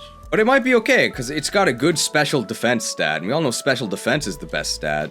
Duskull evolves into Dusknoir. A very mediocre Pokemon that at least has a usable attack stat, so if you can somehow reach the Dusknoir stage, you get something kinda workable. It does take a lot to... Oh, this thing doesn't evolve? Oh my god, this thing's horrible! What? Ugh. So these are Duskull's stats. At least you can get to Dusclops, right? 37 levels for this. 70 base attack, 25 base speed. But hey, you do have Shadow Ball. And wow, this is actually the first Pokemon where we can say, helped. Duskull actually does have a useful on-paper combination of Levitate and Helping Hand, which means you can Levitate and Helping Hand your Earthquake user. Quick question, what Earthquake user? You don't have any for a very long time. And when it evolves to Dusclops, which it won't be doing, by the way, because you have to get to level 37, it loses Levitate and it gets the mighty ability, Pressure. Other moves it can get, Astonish, astonishingly worthless, Confuse Ray. Hey, it's reliable Confusion, which is a bit of an oxymoron because Confusion is not reliable at all. You shouldn't use this. Leave Duskull alone. Let the dead rest, okay? Ralts into Kirlia. You should make sure that you get the male Ralts. Because Kirlia is horrible. It literally has worse stats than Unknown. Like, that is not a joke. It is unusably bad. But thankfully, you can evolve immediately to Kirlia, and then if you have the male one, you can immediately Stone Evo it up to Gallade, who is really good. So you can sort of skip the dud stage, go straight to one of the best Pokemon in the... I can't evolve into Gallade? Oh my god, this thing's horrible! What? So these are Gardevoir stats. They're actually quite good. 80 speed, good enough. 125 special, really good. You're never getting Gardevoir. It's not happening. These are Kirlia's stats. It's literally worse than Unknown. No thank you. What do we have for moves? Shockwave, non-stab. Thanks. Sing. 55% chance to sleep, 45% chance to do nothing. Reflect. How about you just attack them? Confusion. Well, here's your stab move. You actually learn Psychic, I think, at level 26 as Kirlia, so you'll have a good move. But unfortunately, you're not making it the 10 levels to Gardevoir. You're not. Now, it could be much worse than level 30. Because of that, I'm being very merciful, and I'm putting it at the top of Orre's finest. Once you get to Gardevoir, it's fine. And it is feasible.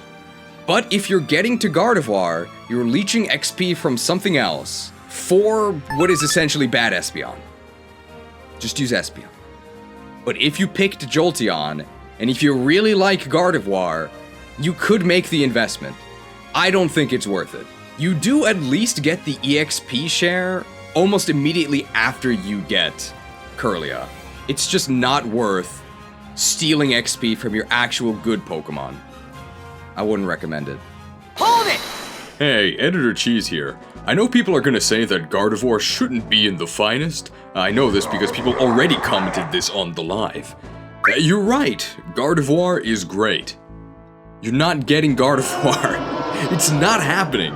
I stopped and tried grinding for hours. There's video evidence and got about halfway through Kirlia. Ralts and Kirlia are both unusable. You have to siphon XP off to them using the XP share, and it's just not worth it. I already said all of this, but I recorded it again just to make sure you nincompoops get the message. Ralts will not be escaping the finest. Not in this game, anyway. Mawile. One of the first steel types you get access to, you'll probably meet this before you meet Aaron. Steel is one of the best types in the game.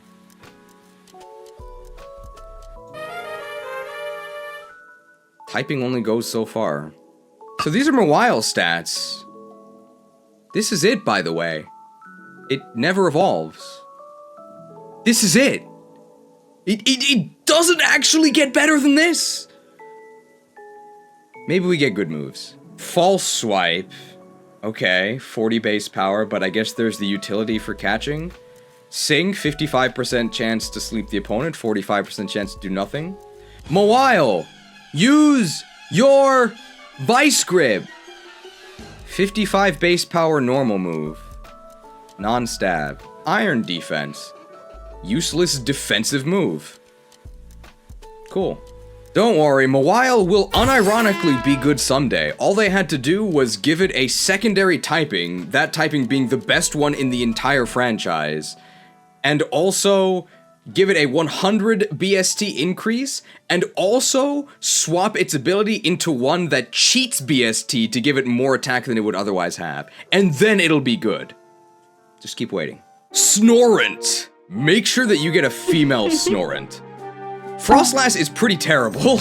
At the very least, you can instantly evolve it into Frostlass. Frostlass has better speed, which is pretty much all you care about, and it does have the secondary ghost typing. Under no circumstances should you go to Glalie. If you go the Frostlass route, at the very least, you get the stats immediately. So with Frostlass, I would say... Oh, can't evolve into Frostlass? Oh my god, this thing's horrible! Ugh! And you might be thinking, oh come on, it's not worse than Shuckle. Oh, it is. These are Snorant stats. 50s across the board. So they're all useless. But at least it does have an evolution, right? It can evolve into Glalie. 42 levels for this. It maybe moves first. And then what? Worthless. Maybe we get some good moves. Non-stab Water Pulse. Sing, 55% chance to put the enemy to sleep. 45% chance to do nothing. Non-stab Bite. Hey, stab Icy Wind. It's a spread move, so it's effectively 20 base power. And you're not moving first anyway because you have 50 base speed. Snorant. I'm about to go on a Snorant! But I don't want to get banned from YouTube, so I'll end it here. I think Snorant might actually be the worst Pokemon in the game. It's so bad. And Shuckle at least doesn't instantly die. Pineco. You like slow defensive Pokemon without any utility? I don't. Could be worse. These are Pineco's stats. 65 base attack. Level 31 to evolve into Forretress. Forretress has got 90 attack. That's not bad at all. Too bad it's got 40 speed and no moves. What moves does it get? Pin Missile and that stab, watch out. Spikes, which I guess if you use it on the first turn will end up dealing 12% to your opponent's backliners if they don't fly. Wow. It gets counter, so huge chance to just waste your turn. The enemy has to not attack your partner, they have to attack you. It has to be a physical move, and you're not going to take damage anyway because your best stat is defense. I don't know why you would ever do that. But after a hard day, setting spikes and countering incoming punishment, I think you deserve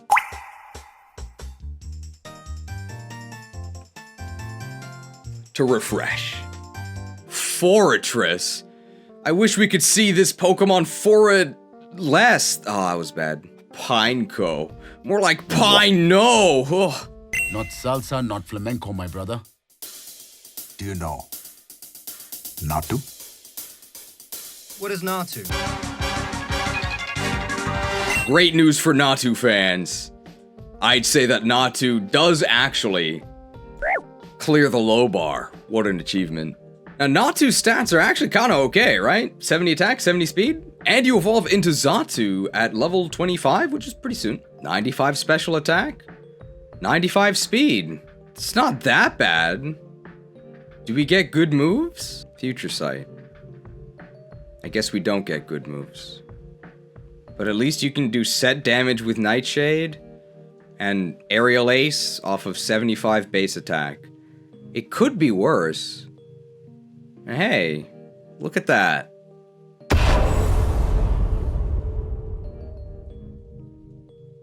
Might actually be better than Vulpix. If this thing had a real psychic move, I would probably actually put it in okay. Unfortunately, it has Future Sight. Well, here's my prediction. The worst is yet to come. Actually, that might not be true, because we did rank Snorunt. Soapy Sudsy says, I don't need Future Sight to predict where Roselia goes, Orre's finest. Don't trust fraud psychics on the internet, okay? It's true that Roselia is not very good, but Roserade has amazing stats. Excellent special attack, and good enough speed are more than enough to patch up its, I would say, mediocre typing. And it's even a stone evolution, so you can actually get Roserade's amazing stats immediately. Considering that, I think this is... If it wasn't for the typing, it would go in S. As is, it's just at the top of Oak. Roselia doesn't evolve? Oh my god, this thing's probably better than you think. Goes in the low bar. 100 special attack and 65 base speed? You know what, in this game, I'll take it. You got any good moves? Magical Leaf. It's better than Razor Leaf because Razor Leaf is a spread move. So Razor Leaf does no damage. Magical Leaf just does a little bit of damage to one target. Focused, okay? And it never misses, and sometimes enemies do use evasion strats. Normally that doesn't matter because you'll just kill them before they act, but if you're using Roselia, yeah, they might get a double team off. Sweet Kiss is bad, Confuse Ray is not good. Grass Whistle, 55% chance to put the opponent to sleep, 45% chance to do nothing. Leech Seed. If only you could combo it with Toxic. Grass Whistle actually 55? It is. It's like the exact same as Sing. Oh! Look at that! The signature move of Roselia! A signature move that's just a Sing clone. Cool. Should you stop and odor sleuth the roses? Ugh. No. It stinks. Meowth, that's... Ugh.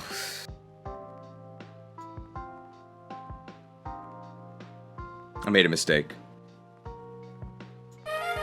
Terrible. At least it's really fast, so it goes first. And then what? Level 28 to evolve into Persian. 28's not that bad. What are Persian stats? Surprise, surprise. They're terrible. 70 base attack, pure normal type. What are you gonna do? Nothing. But at least you'll do nothing first. Maybe we get some cool moves. You do actually get Slash upon Purification. It is Stab, even though it is a slashing move. Sing, 55% chance to put the enemy to sleep, 45% chance to do nothing. Payday, infinite money glitch. You don't really need money in this game because all you would use it for are Pokeballs, which you actually get a fair amount of during the story, or Lemonade by the special, so not very good. But hey, you could flinch them, you are faster. If we were in Pokemon Coliseum, this probably would be a Persian. And if it was a Persian, I'd probably put it in bad. But it's a Meowth. You gonna give this thing 5 levels just to get a Persian? And purify it? I don't think so. Payday, more like Mayday. Can I get some good Pokemon? Swinub. Maxes out as the mighty Mamoswine. Amazing stats with a pretty good stab combo, although keep in mind that it doesn't actually get physical ice stab in this generation. Even without that, it does still have stab ground, which is very valuable, and with 130 attack, that's pretty good. I think a pretty uncontroversial S tier placement does require grinding, but it is worth the This thing doesn't evolve into Mamoswine? Oh my god, this thing's... Are you sure? Look at this, it literally has ancient power. Are you sure it doesn't evolve into Mamoswine? Well, I'm choosing to trust you. If you say so, I'll believe you. I trust you. Oh my god, this thing's horrible! What? at the very least, Colosseum had the decency to disappoint you with Piloswine stats immediately. Level 33 to get Piloswine. Until then, good luck. It can't be. It can't be. These are Swinub stats. These are Snorants. Swinub is strictly worse than Snorant in terms of stats. When we get Ancient Power, we do get Charm. I am charmed. Swinub is very cute. Mist is useless. Mudshot. At least it's Stab. You're probably not reaching level 33, right?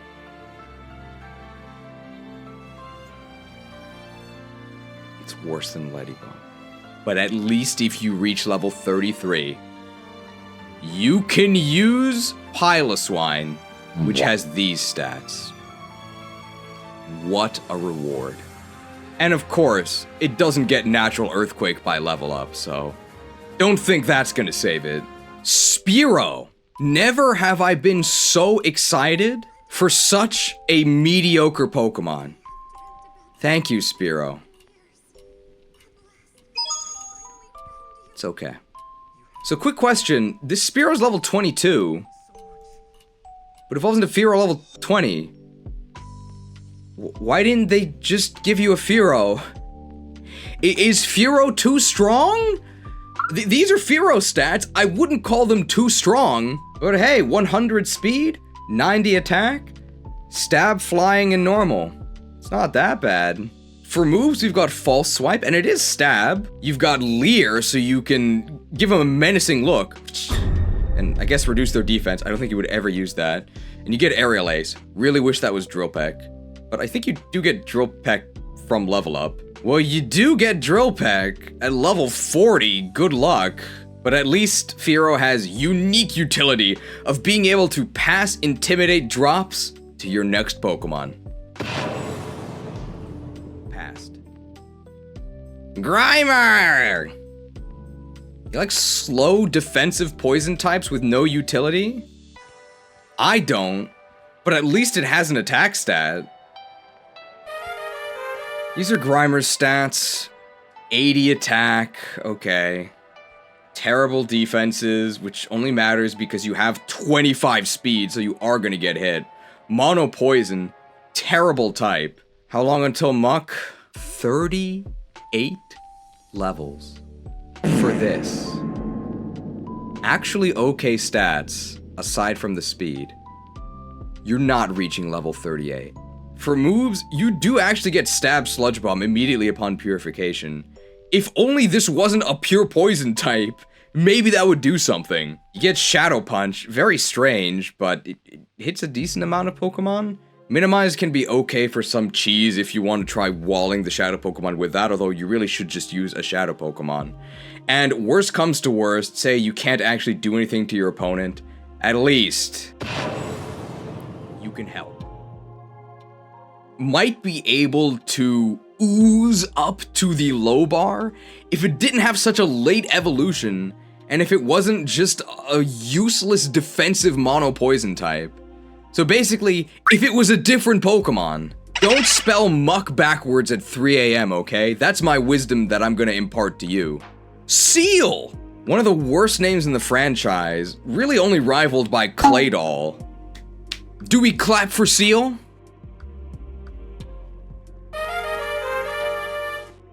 Put the seals together. These are seal stats. Terrible. Terrible. But it does evolve into Dugong. Level 34. I hope it's worth it. It is not. 70 special attack.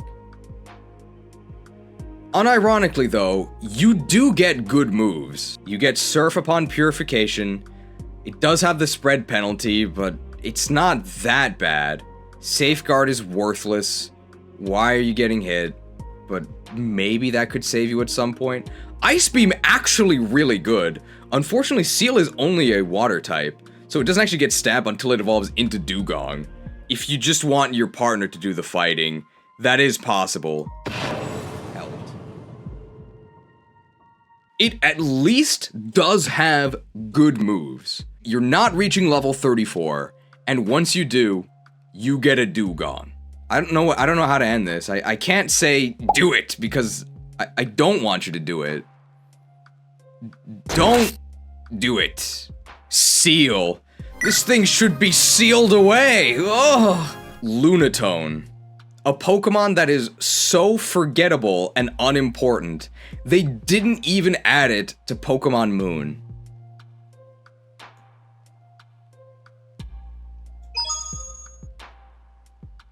Welcome to the Orre region. These stats are nothing special. 95 special attack, 70 speed. You would never use this if you were playing a real game. But hey, in XD, I'll take it. You don't even have to evolve. You just get these stats. Sure, compared to everything else we've seen, looks pretty good. And look at these moves. You get Stab Psychic immediately upon purification, pretty good. Rain Dance, I don't know why you would ever use that, but I guess you can. And Rock Tomb, that is Stab, although you have 55 attack, so I guess you're using it to lower the opponent's speed. And if you want to share your Intimidate drop with another member of your team, there you go. No real reason to use this when you could be using Espeon, but at least it's acceptable right out of the box, which is way more than you can say about Ralts. Did we land on the moon? I can't answer that question for you, but I can say that this moon lands in okay. Togepi. Togekiss is missing a lot from its eventual kit. Modern Togekiss is actually quite good because it has the amazing fairy type, way better than normal, and also it can flinch with Air Slash, which was added in Gen 4. Even without access to Air Slash or the much better typing, you can't really go wrong with Togekiss's special attack, and it has a really good special move pool. You can give it Fire Blast. I'd say it very much is worth the effort to get this thing up to Togekiss. Maybe not an S tier, but it's a very competent special attacker. We can maybe put it above Fearow. You do have to get it all the way to Togekiss though, so if you stop only at Togetic, it's absolute trash. This thing doesn't evolve? Oh my god, this thing's horrible! Ugh! And when I say this thing doesn't evolve, I mean that it doesn't even evolve into Togetic. It's gonna be a Togepi. Hope you're okay with these stats, cause they're all you're getting. And keep in mind, it's pure normal. Do we at least get good moves? Follow me. Perfect for getting Togepi killed, which is probably what you want to have happen. Tri-Attack, worthless. Ancient Power, well, you actually have Serene Grace, so if you get 3 Ancient Power procs, that will then maybe bring you to the stats of a normal Pokemon with no boosts. You gotta get a bit lucky for that, though. If you just give up on fighting with Togepi, which I think is correct, at least you can help. You might be saying, Togepi is a friendship evolution, right? There's no way it's that hard to get it to Togetic. There's video evidence. I think I might actually be able to say that I have used XD Togepi more than anyone else on planet Earth. That might actually be true. You can check the footage. It had a Soothe Bell the entire time, and it never evolved. We eventually did force it to evolve using an unsavory, illegal third-party boosting service. And what was the reward? There was no reward. Check out this footage. 40% of viewers thought it would evolve between level 50 and level 60. Oh, let's check these stats. 67 attack. 117 defense, 108 special attack, 149 special defense. We know special defense is the best stat. 61 speed. 57 levels. For this. 67 attack on level 57 Togetic. That has like EVs, right? Because we've been fighting with it. And Zangoose has 74. Level 28 Zangoose has 74 attack. Level 57 Togetic has 67. And it's slower! Zangoose has 62 speed! Togetic has 61! No question, Togetic is among the finest. It's so bad. Unreal. I'm gonna be generous. I don't think you're actually supposed to use Togepi. Because Togepi, you don't actually steal it from an enemy trainer. It's actually given to you. You're supposed to purify it, and then you're supposed to give it back. When you give it back, you get Zaprong the Elekid. Is that a reward?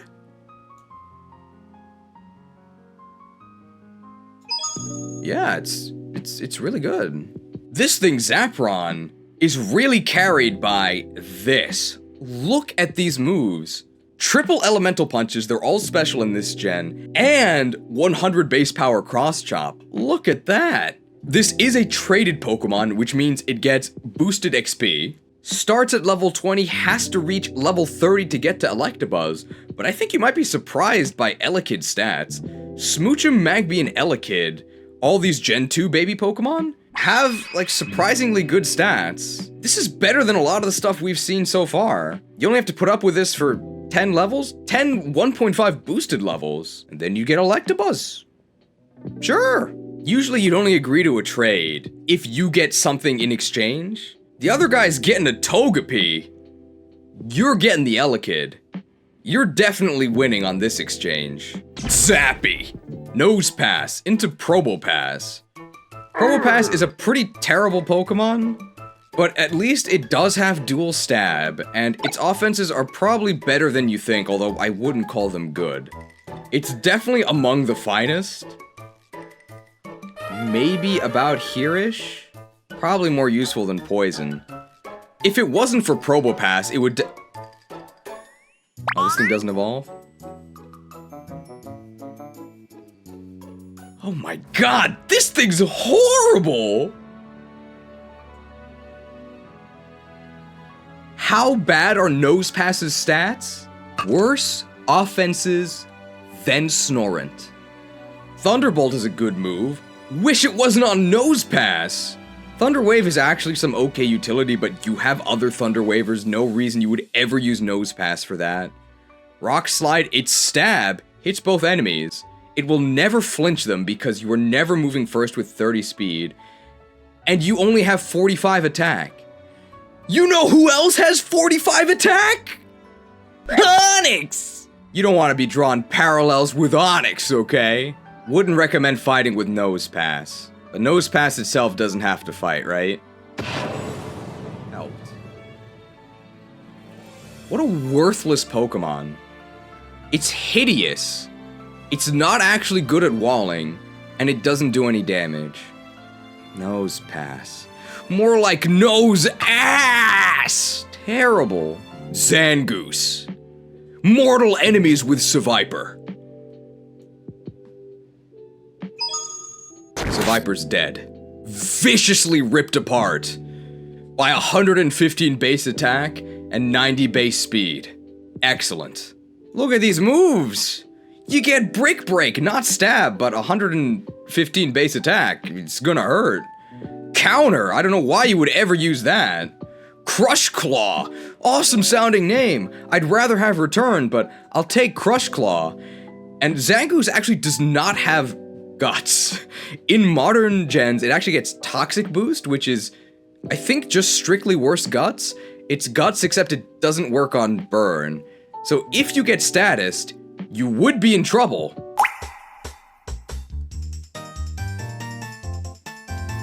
If you couldn't refresh. Pretty great Pokemon overall. I'd say it's much better than Ursaring, because they're both strong enough. But Zangoose is fast enough, and Ursaring is not. You also don't have to evolve Zangoose. The only reason they're even comparable is that you do get Ursaring much earlier.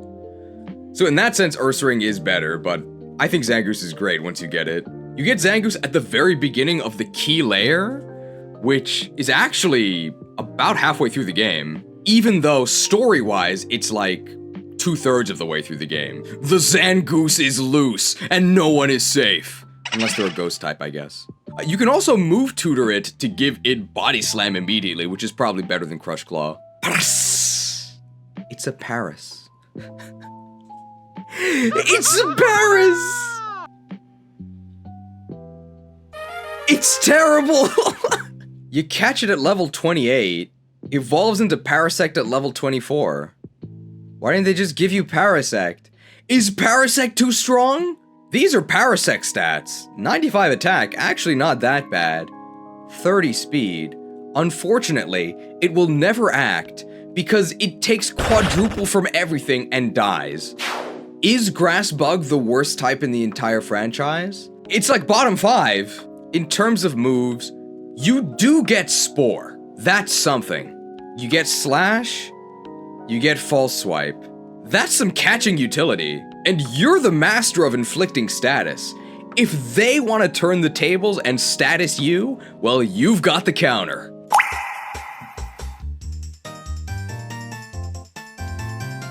Refreshed. Seeing that it has instant Evo and 95 base attack and Spore, you know what?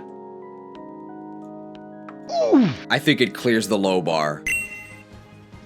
First blood. It's actually bad. With this, I think we can actually Spore their incoming Pokemon. Double kill. Never mind, it died. Dude, Paras is too strong. Yet another Paras kill? Triple kill. Dude, Paras is on a killing spree. Oh, Water Gun. Not on Arcanine. Not Have Mercy. Not on Arcanine. Not on Arcanine. It's super. Oh, we're fine.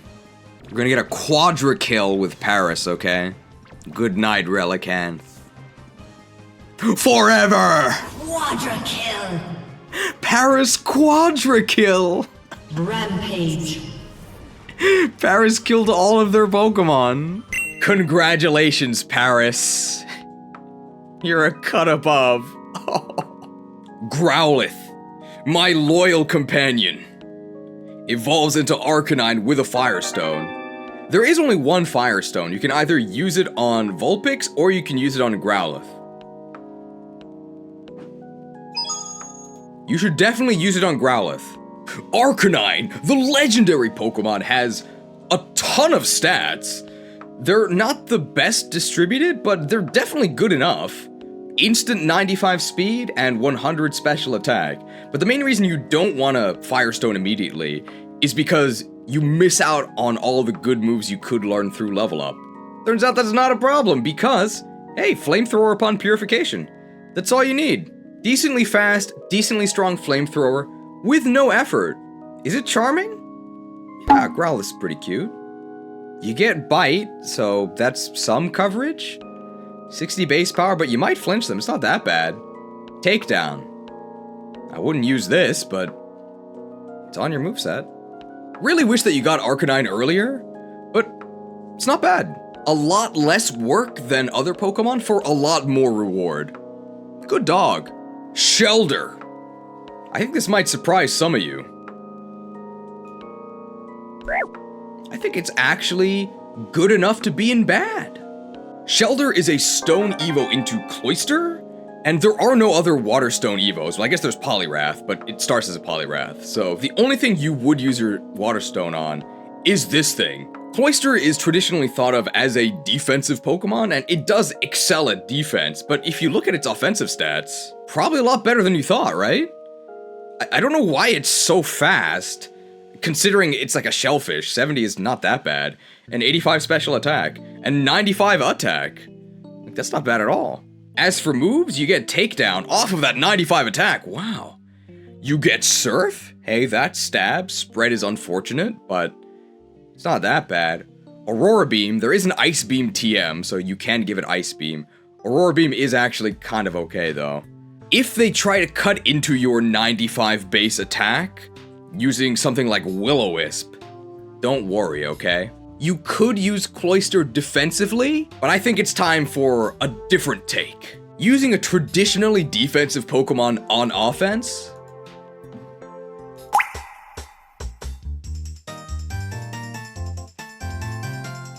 How refreshing. Cloyster might not even be a defensive Pokemon nowadays. If you remember Gen 5 and Who could forget Gen 5? It's so overhated and underrated. The main thing Cloyster did was Shell Smash and kill your team. It might have actually been Shell Smashing for longer than some viewers have been alive. It's kinda sad. I'm not old, okay? You're too young. How about that? Let's frame it that way. Beedrill. If you play Poke Emblem, a wonderful fusion of Pokemon and Fire Emblem, Beedrill is the Jagan. Really good stats at the beginning, falls off. Why do they give you Beedrill in the second to last dungeon of the game? What do we call this? It's like a Nega Jagan. If you got this in the first dungeon, I'd probably actually put it in okay. But as you can see, it is not okay. It's among the finest. As you can see, its Japanese name is Spear. Maybe this is a Jagan. He's got the Silver Lance. 80 attack, 75 speed. BST doesn't even break 400. Are you kidding me? Worthless typing with worthless moves. Sludge Bomb, worst attacking type in the game. Twin Needle, 25 base power per hit. Worthless. I guess you can spend a turn Swords Dancing and then give it to another Pokemon that has actual moves. Because although I do think that Beedrill fails, I guess in a technical sense, passed. No idea what possessed them to put this thing at the end of the game. Murdered by placement. I think it probably is possible to make Beedrill better. Give it a lot more stats, maybe about 100 BST more, but that wouldn't even be enough. You'd have to give it 100 more and then like tweak its original stats. Like just get rid of all of its defenses, get rid of all of its special attack, min-max it to the max, and then maybe it might actually be worth it. Think they'd ever do that? Pidgey. Now this icon is a bit disingenuous. I only have the icon made for Pidgey, but they don't give you a Pidgey. They give you Pidgeotto.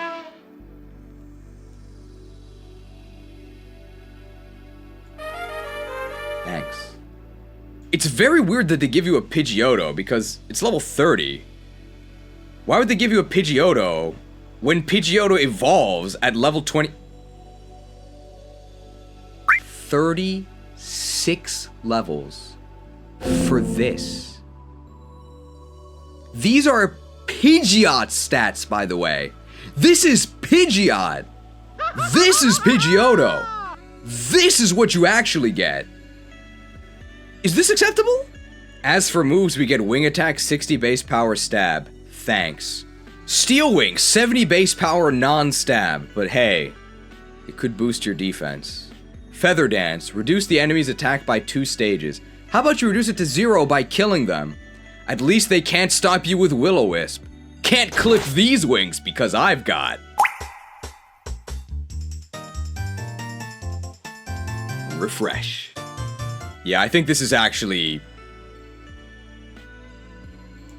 maybe about here. I'd rather use Poochyena.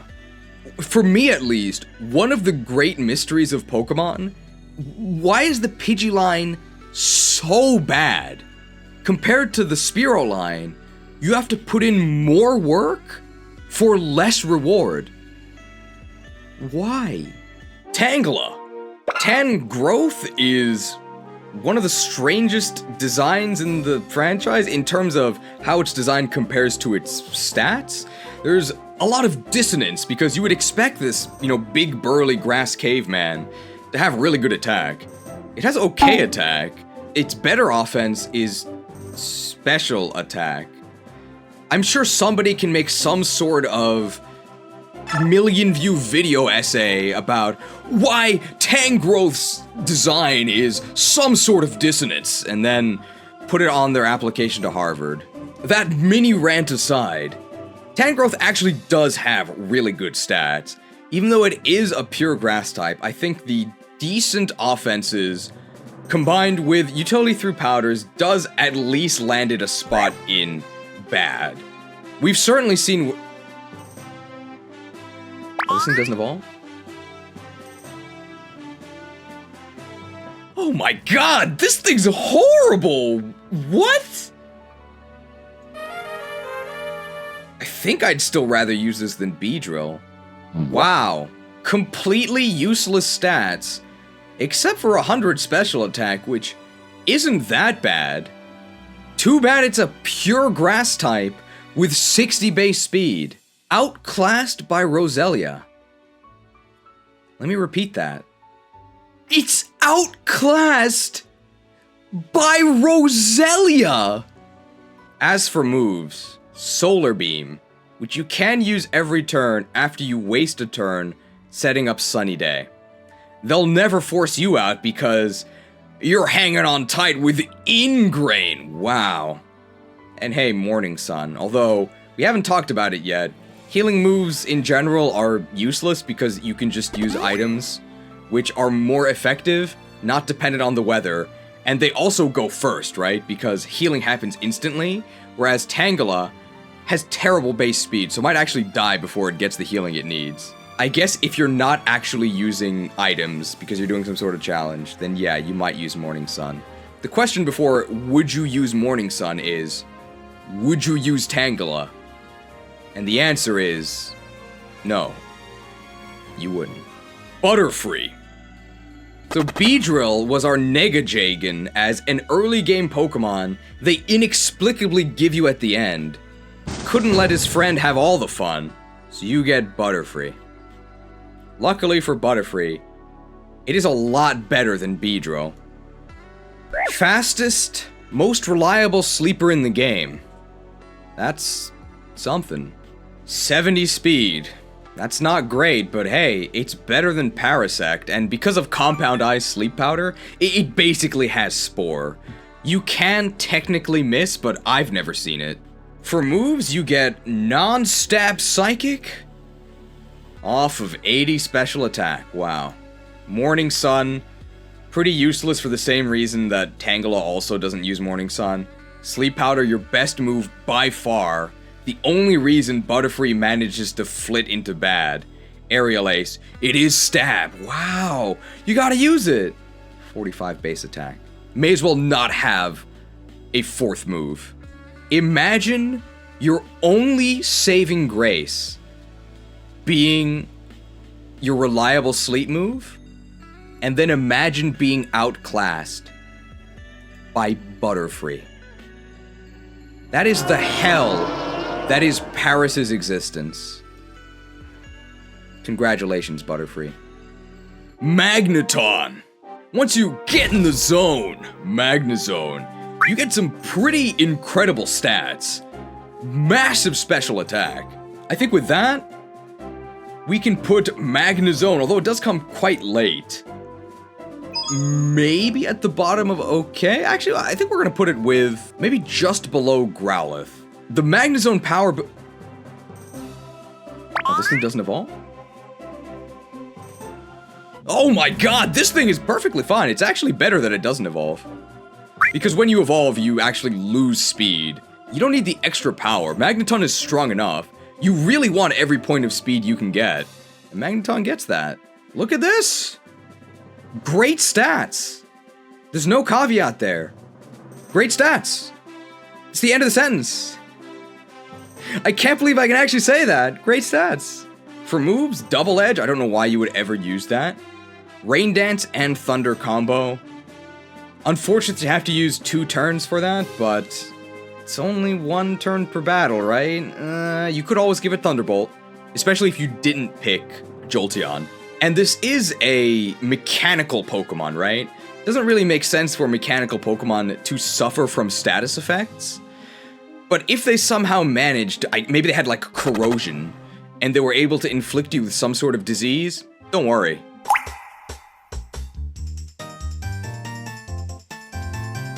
You can refresh. You do have to be a little bit careful though, because they give this to you right before the boss whose main strategy is to spam Earthquake. So you can't actually use it in that fight, but in all the other fights, yeah, it's pretty good. Well, I wouldn't say it's pretty good. It's okay. We had to search far and wide for this rare coil, but I guess it was worth it. Venomoth. It's a bug poison type. That's a pretty bad start. But it is fully evolved, and it does have stats. Low bar. Hey, 90 speed, 90 special. You get Stab Silverwind, although Silverwind is physical, so that's gonna go off of your mighty 65 base physical attack. You do get Substitute, which you might actually use because the enemy wastes their turn a lot, so you might be able to get a Substitute up. You do have Psychic. It's not Stab, but you do have 90 special attack. One of the effects of Substitute, in addition to blocking damage, is that it blocks status. So you have a very reliable way to keep your Venomoth healthy, but let's say maybe the enemy was really fast and they managed to Thunder Wave you before you were able to set up your defenses. Well, don't despair. In that case, you can refresh. Man, they thought of everything. This is a very lukewarm low bar. I think you could definitely put it in the finest as well, but at least you don't have to evolve it. At least you get your terrible stats immediately. I think that clears the low bar. Weepin' Bell. Let's say that you saved your Leaf Stone, didn't use it on Shiftry to immediately cash in your slightly slow, frail, mixed grass attacker. You saved it for Weepin' Bell. Do you achieve victory? Not really.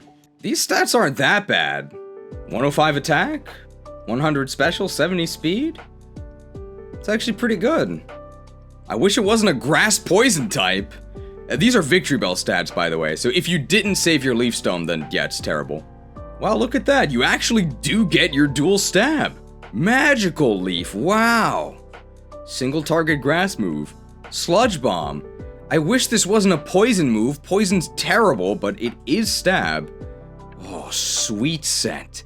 So even if you don't have access to the Sinister scent from the Shadow Pokemon, you can still lower their defense so that you can hit them with your 100% accurate move and your better than 100% accurate move because Magical Leaf never misses. Such synergy. You can always heal yourself with Morning Sun. We already discussed why that's bad. If you want to get Sleep Powder on Victory Bell, you can actually do that. While it's a Weepin' Bell, you can pay 1,000 battle tickets, I think they're called Poke Coupons, to move Reminder Sleep Powder, which is very useful. And then you can Leaf Stone it to Victory Bell.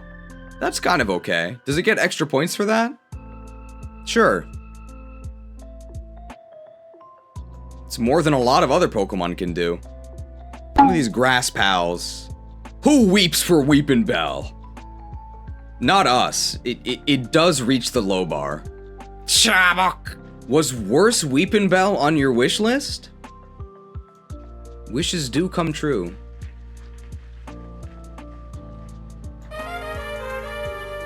At least Beedrill has a dual type. What did Arbok do to deserve this?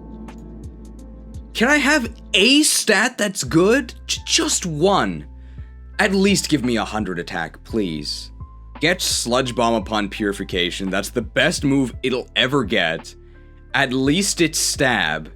Too bad it's the worst attacking type in the game. Glare is interesting. I think it is just better than Stun Spore because it has higher accuracy. Not 100 though, so it's overall worse than like Thunder Wave, even though you can't glare ground types. Overall, it's like negligible utility. But hey, after you glare them, you could hit them with Bite for some para-flinch action off of that 65 special attack, non-stab, 60 base power Bite. Wow. Now you have two different ways to inflict status, but what if you get statused? You've actually got Shed Skin for a 30% chance to automatically heal your status, but let's say that you actually have Intimidate, the traditionally better ability, or you have Shed Skin, and you hit the far more likely 70% chance that the status sticks and cripples you for the next turn. Well, don't worry.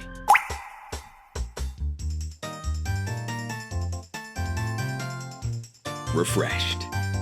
One of my friends here, we often meet at Starbucks, And he always says, meet me at Starbucks. Because I guess it kind of sounds like Starbucks. I guess they sell refreshments there.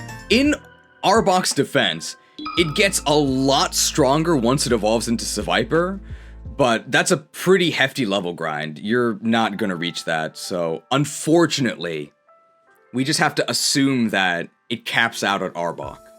Primeape evolves into Annihilape. Annihilape is a pretty powerful Pokemon with infinite scaling Rage Fist, a very powerful tool. Unfortunately, we're getting to the point of the game where you have to be very exceptional to escape bad, because this is the boss fight before Citydark Isle begins. So, Annihilape, I'm afraid, I can only award the very top of bad, especially because it's a little bit on the slow side. Maybe if it had a bit more speed. Primeape doesn't evolve? Oh my god, this thing is exactly the same in viability. It might even be better because it doesn't lose speed. These are Annihilape stats. Overall, way better than Primeape. I would definitely choose Annihilape if I had the choice, but it does have 90 base speed, and Primeape has 95. So I guess when it calmed down, it lost 5 speed. 95 speed is good. 105 attack is good enough. I would rather use Zangoose, but okay. There are 4 moves shown here, but you really only have one. It's just Cross Chop. But we're actually at the point of the game where it might not be worth it to Purify, because this is the final arc. So from now on, we're probably going to be considering how good the Pokemon are when you don't Purify them. And in that sense, Primeape is actually quite good, because it has Shadow Rush, which is decent. It's the mid-tier physical attack. It has Shadow Storm, which is actually the best special shadow move. You might actually consider using Shadow Storm. It hits both enemies with super effective damage. I think 45 base powers worth. That's considering the spread penalty. That's not that bad at all, even though Primeape's not a special attacker. Focus Energy is worthless, you'd never use it. Reversal is worthless, you'd never use it, because you have to take a ton of damage for Reversal to actually out-damage Cross Chop. I think you have to be at like 1 or 2 HP to actually hit that threshold. Don't ever use Reversal, just use Cross Chop. Despite it being very out of character, you'd think Primeape would be an angry loner. It is actually a team player if you purified all the way. Helped. Primeape would definitely be in OK if you got it earlier. I think it's actually better than several of the Pokemon in OK, but we are really approaching the end game now. Arguably, all of these Pokemon coming up should be in Citydark Exile, but I'm gonna be a little bit generous. Primeape, don't get mad. Get bad. At the very top of bad, Hypno. I was in awe when I saw Hypno's stats, and not in a good way. Well, actually, let's see. So Hypno has...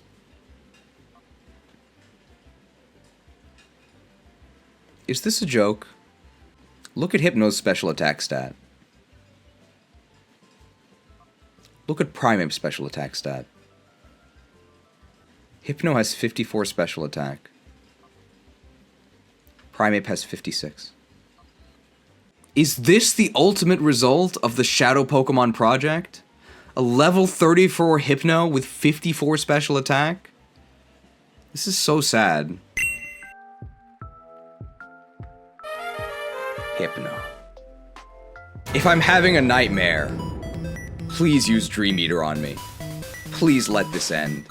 Hypno was actually okay in Gen 1 when it had 115 special. Absolutely murdered by the special split. Yet another Pokemon whose claim to fame is that it has a good special defense stat. Ledian has a good special defense stat. That's not a good Pokemon. In terms of moves, as a Shadow Pokemon, it actually has Shadow Storm, which is probably the best move it ever gets. That's not that bad. When you Purify, you do get Stab Psychic. Unfortunately, you have 73 special attack, and it is the end of the game. You can meditate, perhaps find Enlightenment. Maybe you'll decide to choose a different Pokemon. That's what I would do. And you get non-stab Shadow Ball off of 73 attack. Sure. Hypno fails my criteria, but it does pass. Hypno is arguably better than some of the Pokemon that are in bad or low bar, but keep in mind, availability does matter, and Hypno is literally the last Pokemon before Citydark Isle. So it is getting pretty heavily penalized for that. Golduck. One of the things we can say about XD Gale of Darkness is that I think there is actually a pretty good balance of types. You do actually get quite a wide variety. You don't just get 10 useless water types. Speaking of useless water types, you do get at least one. Probably better than Hypno. Mixed attacking and its consequences have been a disaster. Can I have some real stats, please? When you see all the stats being almost equal, you know you're in trouble. Shadow Rave is weaker than Shadow Storm. Like, it's just worse. But once you purify, you do get Waterfall off of 95 base special attack, and it is stab. Charm. I don't know why you would ever use that. Psych Up. Only usable if your partner boosts, which will probably never happen. Or you can use it if the opponent boosts, which only happened because they survived, because you're using Golduck. So Psych Up is useless. Brick Break. Gotta put that 82 attack to work, I guess. It's not that bad, is it? 95 special attack stab waterfall. Put it up here. It hangs out in the low bar. Congratulations, Golduck. Not quite the gold standard, but at least it does clear the low bar. Wow. Golduck you, pal. Ha! Rated PG. Sableye. In this gen, because there are no fairy types, Ghost Dark actually has no weaknesses, and no weaknesses means it's invincible! Wow! One of the worst Pokemon in the game. It doesn't even have its signature ability. Stall. You'll have to make do with Keen Eye. Who thought this was okay? It has worse stats than Beedrill! What is this? What moves do we get? Shadow Ball, at least that's stab. Feint Attack, at least that's stab. Recover, it's like bootleg Morning Sun. I guess it's always a steady 50% HP. You know what's always a guaranteed 100% HP? Lemonade. Let's use that. You're not actually going to be fighting with Sableye, but at least its partner can fight. Helped. In order to make this thing usable, you would need to give it a massive stats boost, like maybe 100, and then give it some sort of crazy ability, like maybe like an automatic reflect of all incoming non-damaging moves. If you gave it those two insane buffs, it might actually be pretty good. Think they'll ever do that? There's actually a boss in Final Fantasy XIV, the critically acclaimed MMORPG that has a generous free trial. The boss is called Nidhogg. He has a skill called the Sable Price, which puts a player like in a prison, and then your teammates have to attack the prison to save you, and if they don't do it fast enough, you die. Would you pay the Sable Price? My teammates never saved me. I'm not gonna save Sableye. No, I will not pay the price. Dodrio! Hey! It's actually a good Pokemon. It's just better than Fearow, but you get Fearow earlier. So I guess Fearow's a bit better. When I say that Dodrio is better than Fearow, I'm not really kidding or simplifying. Dodrio just has better stats. These are Dodrio's stats. These are Fearow's. They're almost the exact same, except Dodrio has 20 more attack. And then in Gen 7, they buffed Dodrio. The better one. They gave Dodrio 10 more speed. They gave Fearow nothing. Why? But look at this. Fearow has 61 special defense.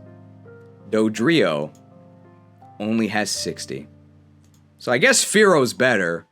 And we can now add Fearo to the list of Pokemon ruined by prioritizing special defense. And hey, Dodrio actually gets Drill Peck. Thanks. Agility? I mean, you're already fast enough. You don't need agility. Try attack. Hey, that's your other stab. That's probably about as good as your move pool is going to get for Dodrio. Not bad at all. Wish was actually in the game. And hey, if you do decide that you need +2 speed on another Pokemon, you can go ahead and give it to someone else. Passed. Shoutouts to Dodrio for having Runaway in a game with almost exclusively trainer battles. I guess you could run away from the wild Surskit. Ooh. Raticate. We're making a new Fire Emblem archetype, okay? People say that Fire Emblem has too many archetypes. I say it has not enough. We have 3 examples now, okay? Beedrill and Butterfree are both Negajagans. Here's our 3rd Negajagan. Raticate. Raticate is a Pokemon that is barely acceptable if it's the first Pokemon you catch. Yet they decided it was too powerful and they sealed it away until the final dungeon. Why? And even still, the Pokemon in this game are so bad that endgame Raticate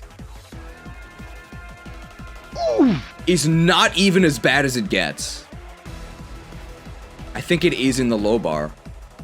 Here's Raticate's stats. 81 attack, 97 speed. And you don't have to evolve it, because it's already evolved. Wow. Hey, look. It has more than 400 BST. It's more than you can say about a lot of the Pokemon in this game. You might notice these moves are all gray. That means they're all normal type moves. That's not a good sign. Super Fang is your final move. It always deals half the enemy's health. That's actually kind of useful for catching, because you'll know that it'll never knock out the opponent, even if they damage themselves with a recoil move like Shadow End or Shadow Half. So that's actually kind of useful. You've got Scary Face. Don't know why you would ever waste a turn doing that. You've got Hyper Fang, which is your non-set damage stab option. Actually does okay damage. It's a lot better if you actually get it at the beginning of the game where it's ahead of the power curve. You can sort of think of it as the Silver Lance, but it's a Fang, and it's not Silver, it's Hyper. One of the best things about Raticate normally is that it is deceptively strong, thanks in large part to one of its very powerful abilities, not Runaway, Guts. If you do manage to get a status condition on Raticate, it actually performs far better than you would think, because although its attack stat is mediocre, when you do have the Guts boost, you actually are going to be doing relatively respective deeps. But let's say you're tired of being respected. Let's say you actually want to be treated as the garbage early game rodent that you're destined to be. Well, don't worry. You do have that option.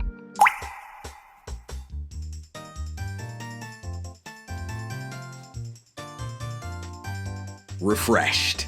With Golduck next to Raticate, they kind of look like they've paired up, right? That's a Fire Emblem mechanic. Look at that. Back to back. Golduck has no teeth, but don't worry. Raticate brought fangs for them both. Far-fetched. This is literally a joke Pokemon. And they decided the final dungeon of the game would be a good time to tell a joke. A joke that even by Gen 3 was several years old.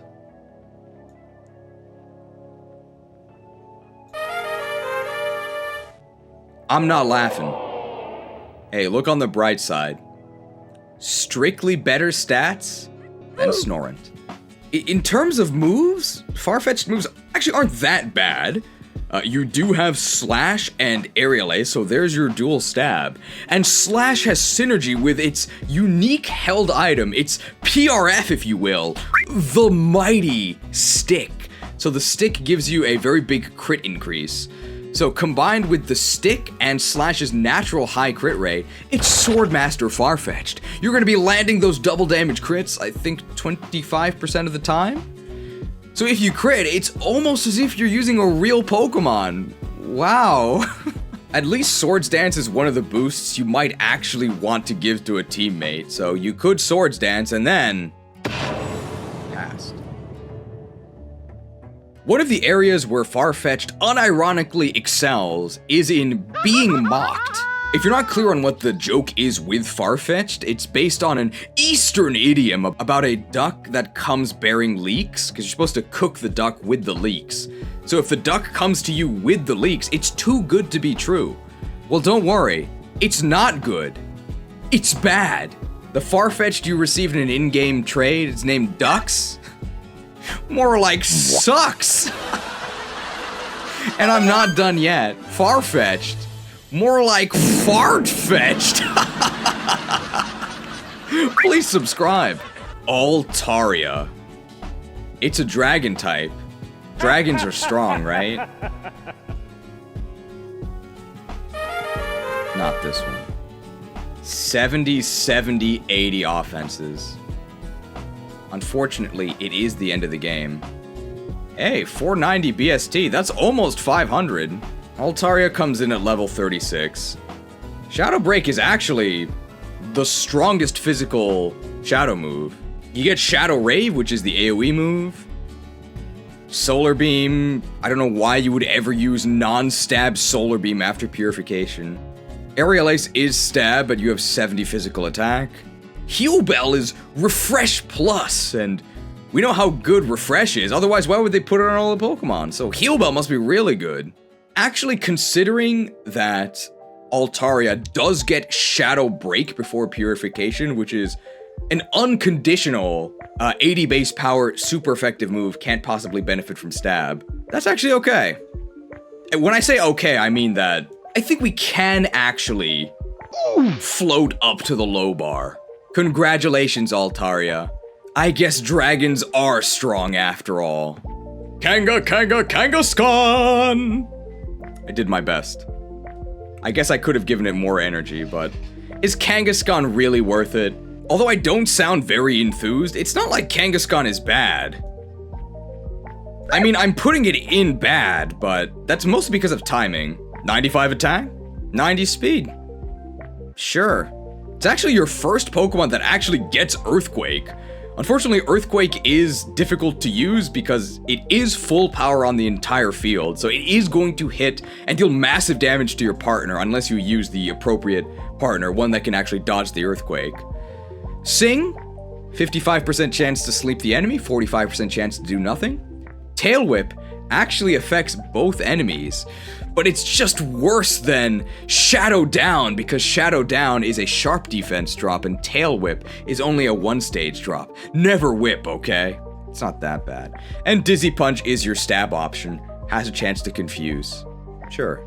I think we can say that it's better than Raticate in almost every way. I wish this was earlier.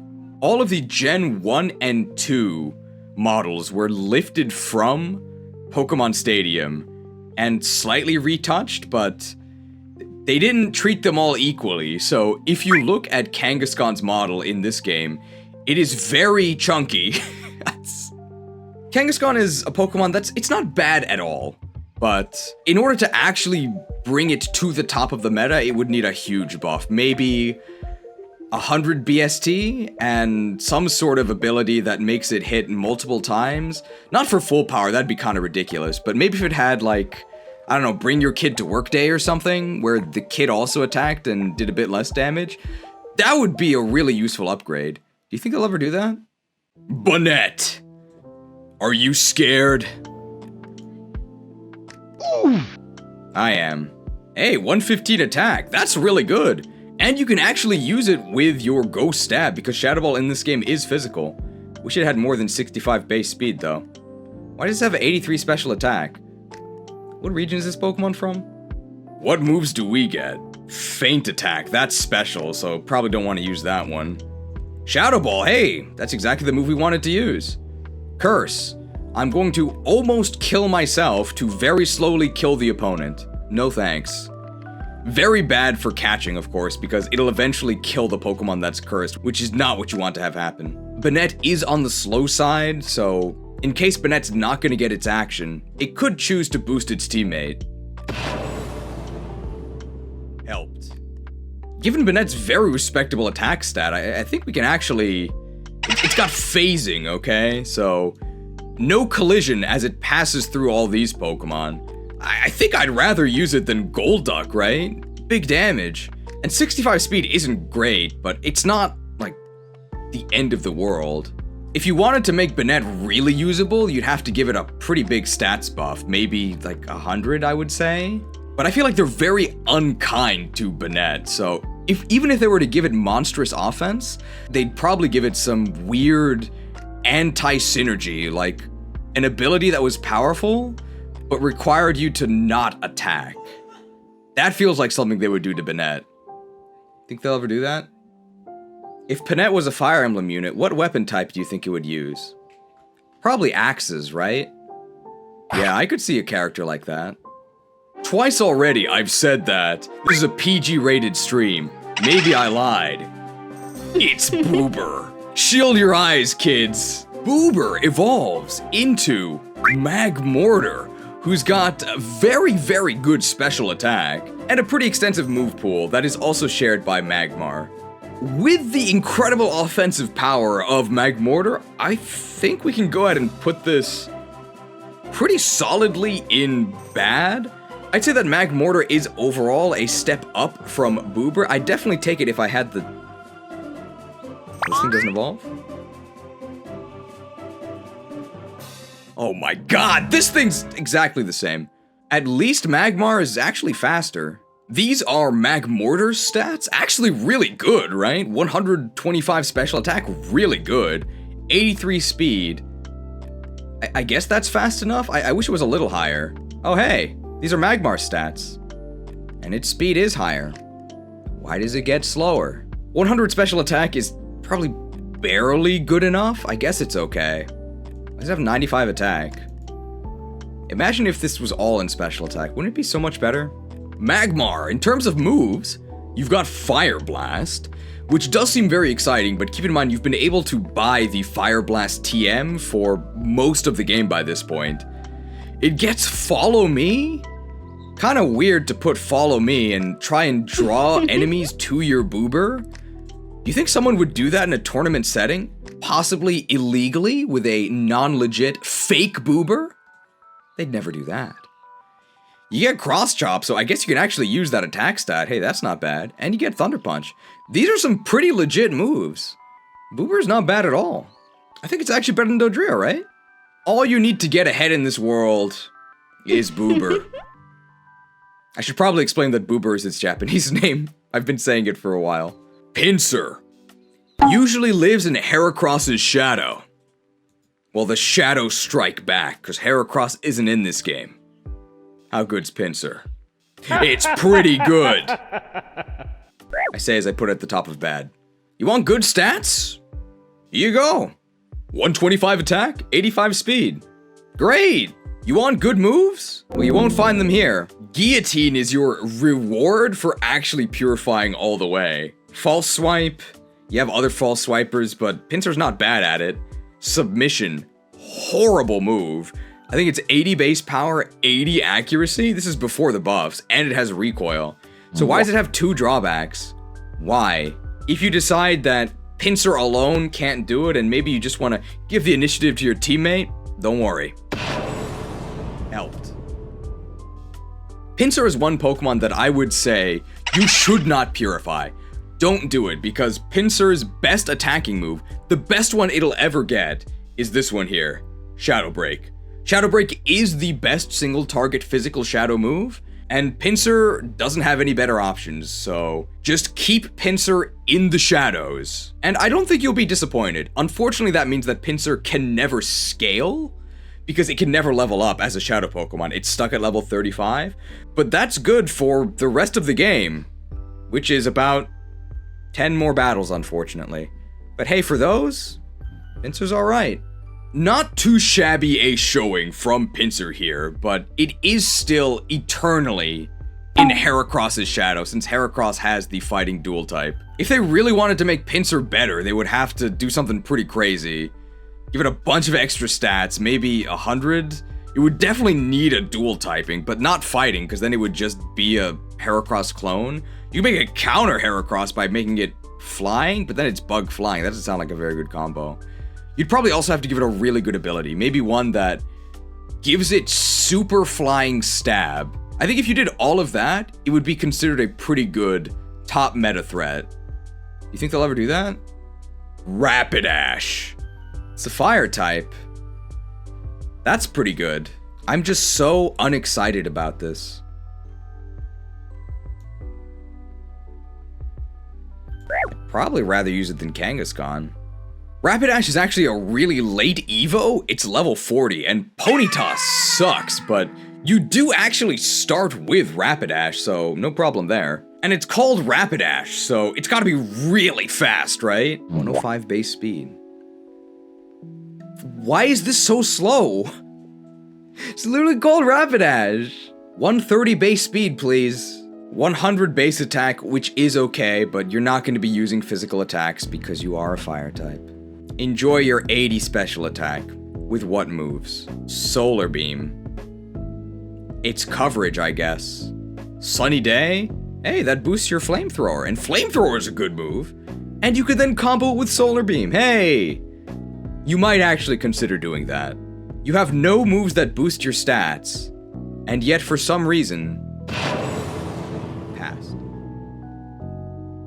Its shadow moves actually aren't that bad. It does have Shadow Sky, which is actually useful if you yourself are using Shadow Pokemon, since remember, Shadow Sky buffs all Shadow moves by 50%. This is really late in the game, right? Really late in the game. But Flamethrower is pretty good. Yeah, I think I'll keep it here with Kangaskhan. Now, although I don't think Rapidash is that bad, we do have two very creative college-educated insults, so we will say them anyway. No offense, Rapidash. Rapidash, more like rapid ass. Rapidash, more like Crapidash. Ha ha ha ha. Ha. We could have gone further beyond. I only have an undergraduate degree.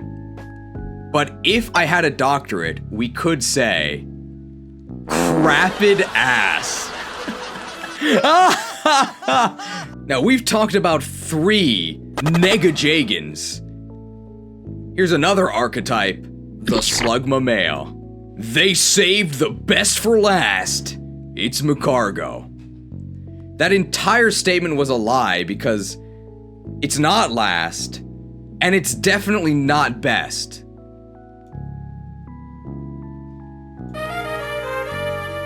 And yet I could unironically say, it is not the worst Pokemon in the game. Slugma into Magcargo, you've got to be on that grind set for 38 levels, bizarrely high Evo level, and you get these stats. 120 defense is actually pretty good. Unfortunately, you have no HP. It says 50, but it's actually 0 because you died, because you take quadruple damage from everything. Fire and Rock is a horrendous typing. You'll never get to utilize your incredible 80 special attack, later buffed to 90. But in this game, it's only 80. What a shame. For moves, you get Heat Wave. Would be good if it didn't have the spread penalty. You get Earthquake. I guess that's supposed to be ironic because you always die to Earthquake, but now you're the one Earthquaking. You have 50 base attack, by the way. Same as Snorant. And then you have the move you would actually use, Flamethrower. Except you won't be using it because you're dead. Because you're a Magcargo. Horrible. Stats like these, it's almost enough to drive you to drink.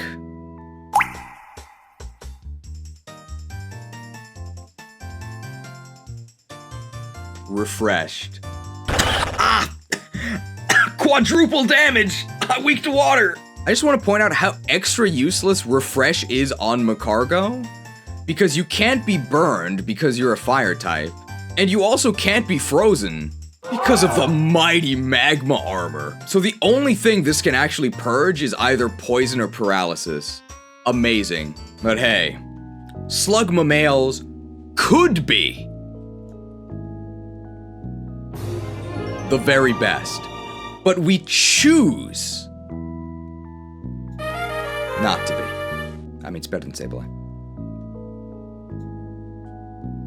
How humble. Eeveelutions, the Hitmonchan. Pretty much strictly worse Hitmonlee. But Hitmonlee is pretty good. I would say that Eeveelutions just barely does clear the low bar and ends up in bad. Absolutely pathetic HP? Hello? Get back in the ring, buddy. What is this? 105 attack, pretty good. 76 speed, probably good enough. Wow, that's a lot of special defense.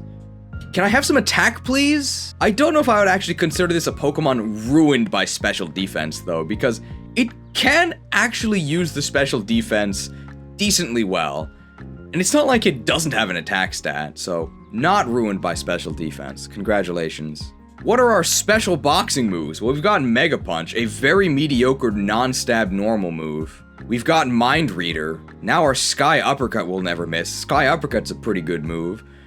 You should never Mind Reader Sky Uppercut because Sky Uppercut has a good enough hit chance anyway. And even though you're wearing gloves, I guess you could still lend a helping hand.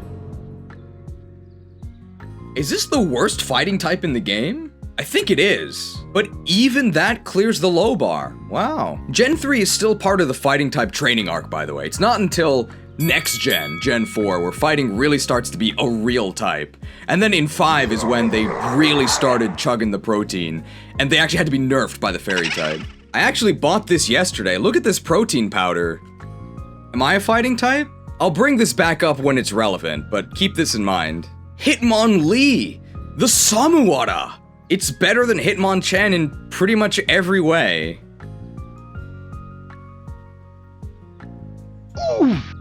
Kick him. Great stats! Some of the best stats we've seen so far. 120 attack? Fantastic! 87 speed? More than good enough. Glad I have 110 special defense. I'm actually not kidding. It actually ends up being very useful in Pokemon Stadium 2. Imagine having special defense that actually does something. Wow.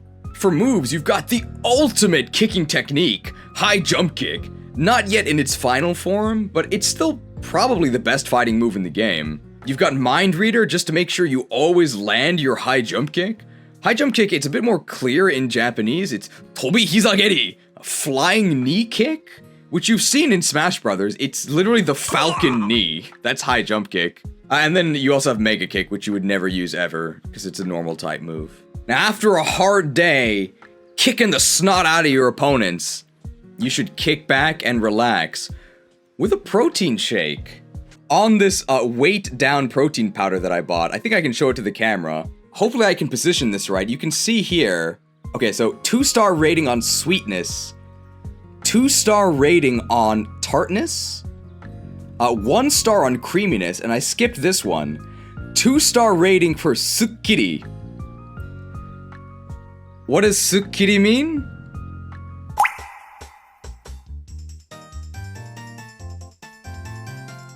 Refreshment. It's all connected. A not insignificant portion of the edited video is just gonna be drinking soy milk. Lickitung. Licky Licky is one of the most pointless evolutions ever because it doesn't really do anything. Even with Licky Licky's stats, you just end up with a slow, fake, bulky normal type that doesn't really do anything. Its main claim to fame is that I think it's one of the only Pokemon that actually has Stab Explosion. Kaboom, baby! That's something. So your partner can protect, and then Licky Licky can explode, and that'll probably kill the enemies on the field. So at the very least, we have the...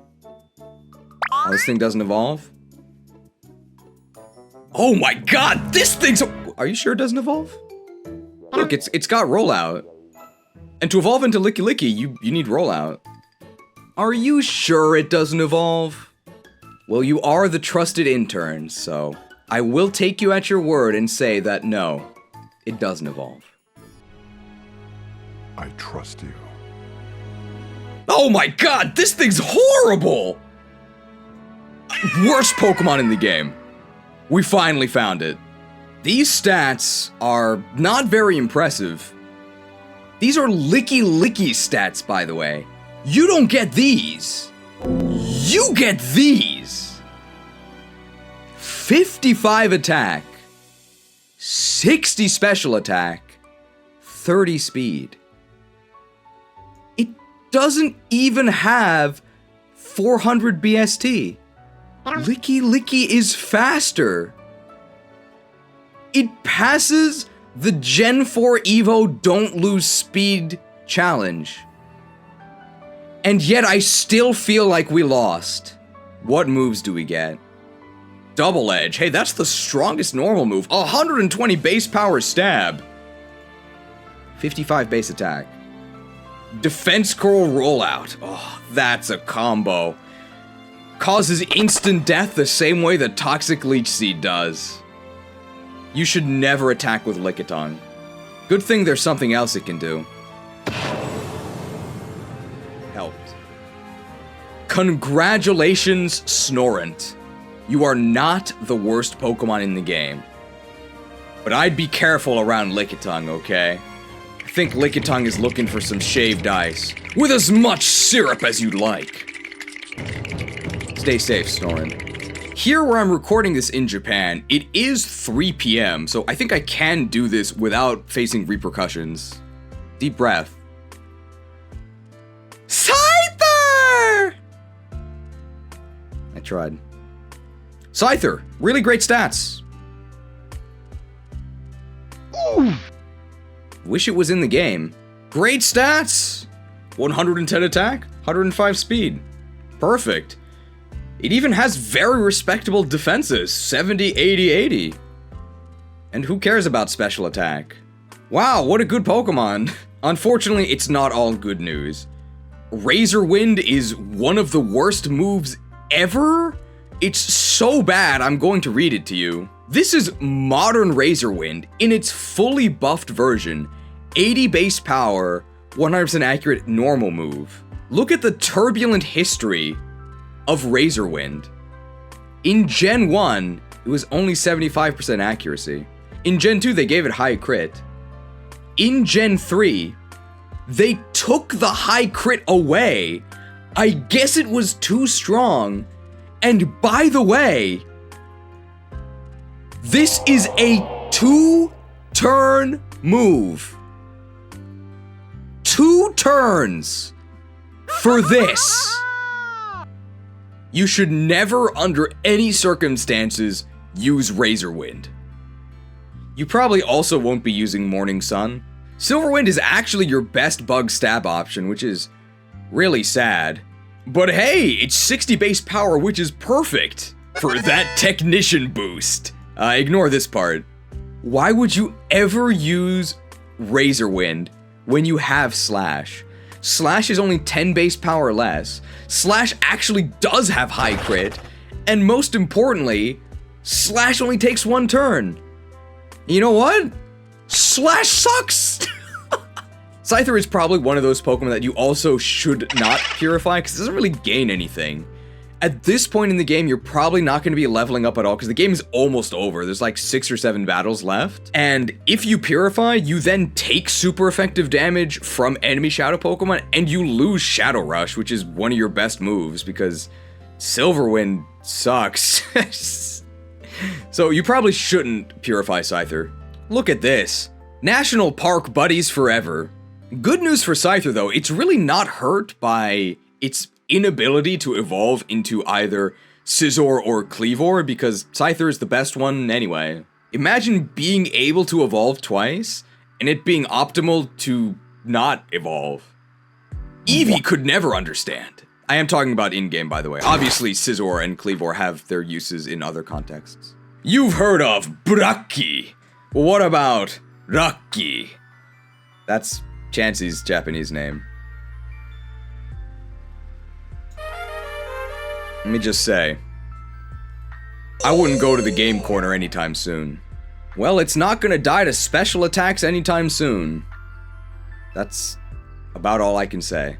Shadow Rave and Thunderbolt are both special attacks. You have 35 special attack. That is 15 less than Snorunt. You cannot attack with this thing. Blissey actually has pretty good special attack. Better than you'd think. I think it's 75, but you're not getting Blissey. Sweet Kiss is just bad Confuse Ray. Soft Boiled is just bad Lemonade. Although actually Chansey has a ton of HP, so you might actually use its healing move. Because using potions is ineffective since Chansey has such a gigantic HP pool. A skill swap, I don't know why you would ever use this. If you can think of something, leave it in the comments below, I guess. If you would like to attempt to actually use Chansey to attack the enemy, which is ill-advised, you could purify it and then go to some old hag in Agate Village who can then teach Chansey how to use Seismic Toss. It's about as good as you're gonna do. Now you might say that I'm being unfair to Chansey. At least as a shadow Pokemon, it can survive incoming hits. That's kind of true. Even with 5 defense, which is pathetic, you have so much HP, you might actually survive a physical hit. Obviously you have no problem surviving special hits. The issue is that there are almost no fights remaining, and Chansey is almost immediately outclassed by a far better immovable Shadow Wall. We'll talk about that soon. Chansey is pretty close to useless in this game. It really was Rocky's unlucky day because it's actually the last Pokemon we're truly gonna rank. All of the remaining Pokemon are part of the final boss rush, plus Dragonite. So they're all going to be placed in Citydark Exile. We will talk about where they might go. We'll probably also go over what moves they get. But I think at this point, we're probably going to stop looking at their stats, aside from like mentioning whether the stats are good or bad. So get ready for the lightning round, or I guess the thunders round, or is that thunder round? Wow. There's actually 3 electric types you have to talk about. Ooh. Solrock. Did you like Lunatone? Yeah, it was kind of okay in this game, mostly because you get it early and it actually can use its special attack. Solrock is the physical counterpart to Lunatone. It's got better physical stats, but they're still kind of bad. For moves, you get Psychic, except you have worse special, so you can't actually use this. You get Sunny Day, which boosts none of your moves, okay. And you get Cosmic Power if you want to do a Martin cosplay, because everyone loves Martin Solrock. But hey, you can go ahead and give your worthless defensive boosts to one of your allies.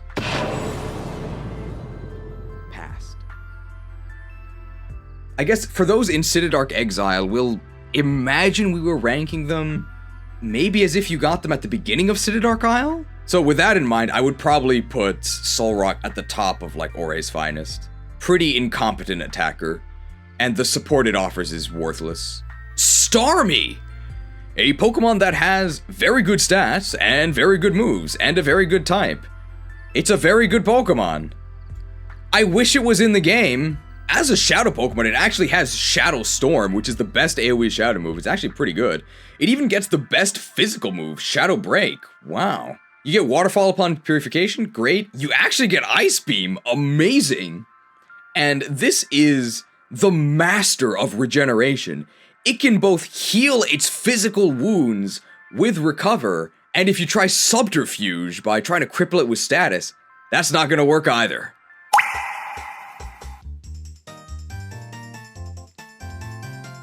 Refreshed. I think one of Starmie's abilities is actually Natural Cure, so I really don't know why they gave this thing Refresh. Oh, I did just say Refresh is useless if you get Natural Cure. Make sure it's Natural Cure, because its other ability is Illuminate, which in Gen 3, particularly in this game which has no random wild encounters, Illuminate is completely useless. It doesn't even have its amazing modern Kenai effect. Oh. If Storm was available earlier, it would definitely be an okay if it was at start of Citydark. If it was available earlier than that, it might even be an S. It's a really good Pokemon. I wish it was in the game. Swellow. Bolstering the ranks of the proud Negajagan army, which includes such illustrious members as Butterfree, Beedrill, and Raticate. Here's an early game trash can Pokemon at the end of the game. Why?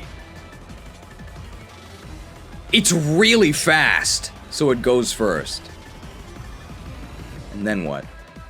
As a Shadow Pokemon, it gets Shadow Break, which is actually excellent. Probably the best thing it'll ever do. It's got Agility. Why do you need Agility on Swellow? It's already the fastest Pokemon in the game aside from Electrode. And you've got Facade. Hey, that's Stab, I guess. And Swellow can have Guts, so if you get burned, that actually does end up doing a lot of damage. I guess the reason why you would use Agility is so that you can make your teammate faster, right?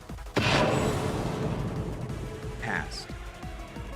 You probably should never Purify this, because when you Purify, Shadow Break gets replaced by Sky Attack, which is a 2-turn move, and that's not good, because it's my damage and I want it now! Swellow isn't that bad.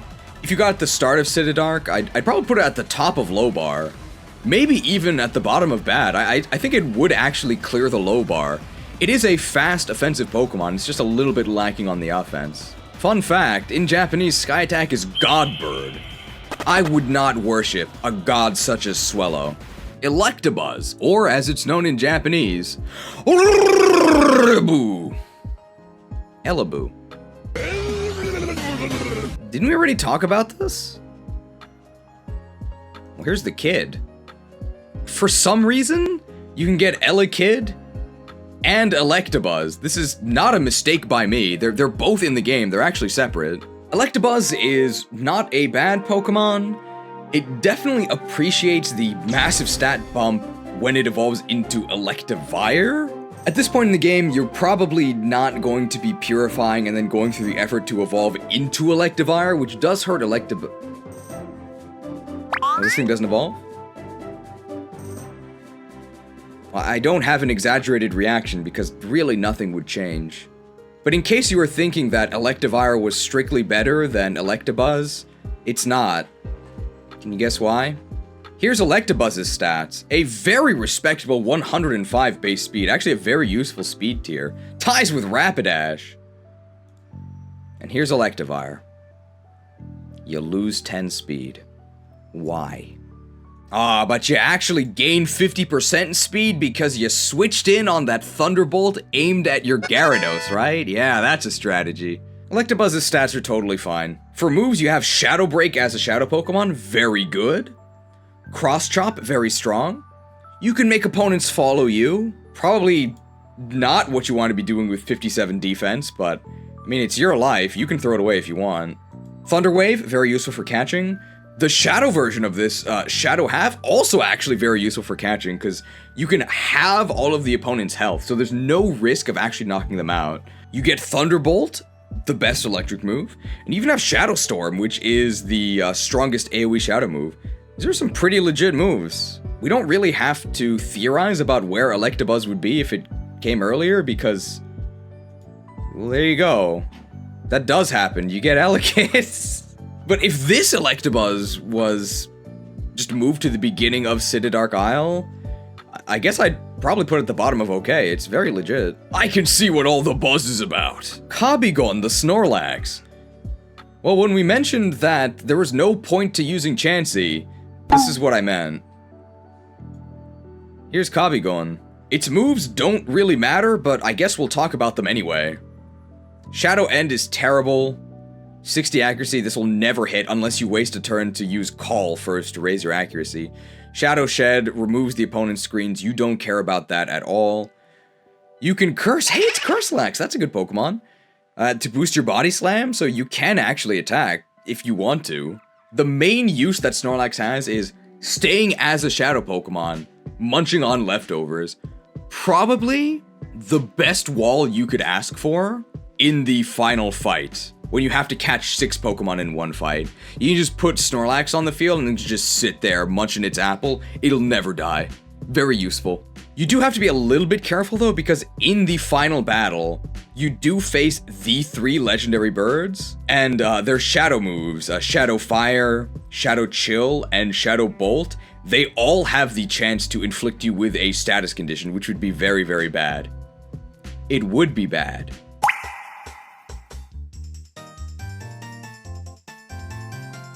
If not for Refresh.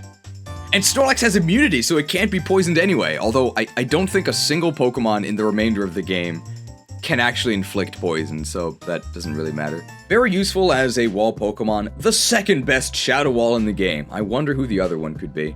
As an actual attacker that you would use on your team, I mean, it's got good stats. I'd probably put it at the very bottom of bad. Very, very slow, but it does hit hard. And it is very hard to kill. Poliwrath! So water fighting type, that's a good dual stab. I think I said we weren't going to look at stats. Here's Poliwrath's stats. When all the bars are almost equal, you know we're in trouble. You actually get some okay moves. Shadow Storm, the best special shadow move. Comes Hydro Pump when you purify, that's big damage. Got Rain Dance, you got Brick Break, so you actually do have double stab. And you can pair Poliwrath with Hitmonchan. You both have gloves. And you can both help each other. Although I guess you probably don't want to both use Helping Hand on the same turn, right? Very underwhelming Pokemon, but nothing to be wrathful about. If this was earlier, I'd probably put it somewhere in bad. Usable dual stab. Mr. Mime. A horrifying design that has never been spoken positively by anyone at any point in the history of the franchise. They should delete this thing from history, and we'd all be better off. Stats-wise, it's perfectly fine, nothing to write home about. 90 base speed is good enough. 100 special attack is probably good enough. And with that titanic 120 special defense, nothing's taking you down. That must be why they haven't deleted it from the series. And the helpful interns have reminded me, Mr. Mime is actually soundproof, and one of the shadow moves, Shadow Panic, is actually a sound move, so it does fizzle against Mr. Mime, even though it has giant ears. For moves, you get the best special shadow move, you get Shadow Storm, becomes the best psychic move when you purify, just becomes psychic. You can force everyone to focus their hatred on Mr. Mime. I would do this even if it didn't use Follow Me. You can give the enemy an Encore, probably not worth doing.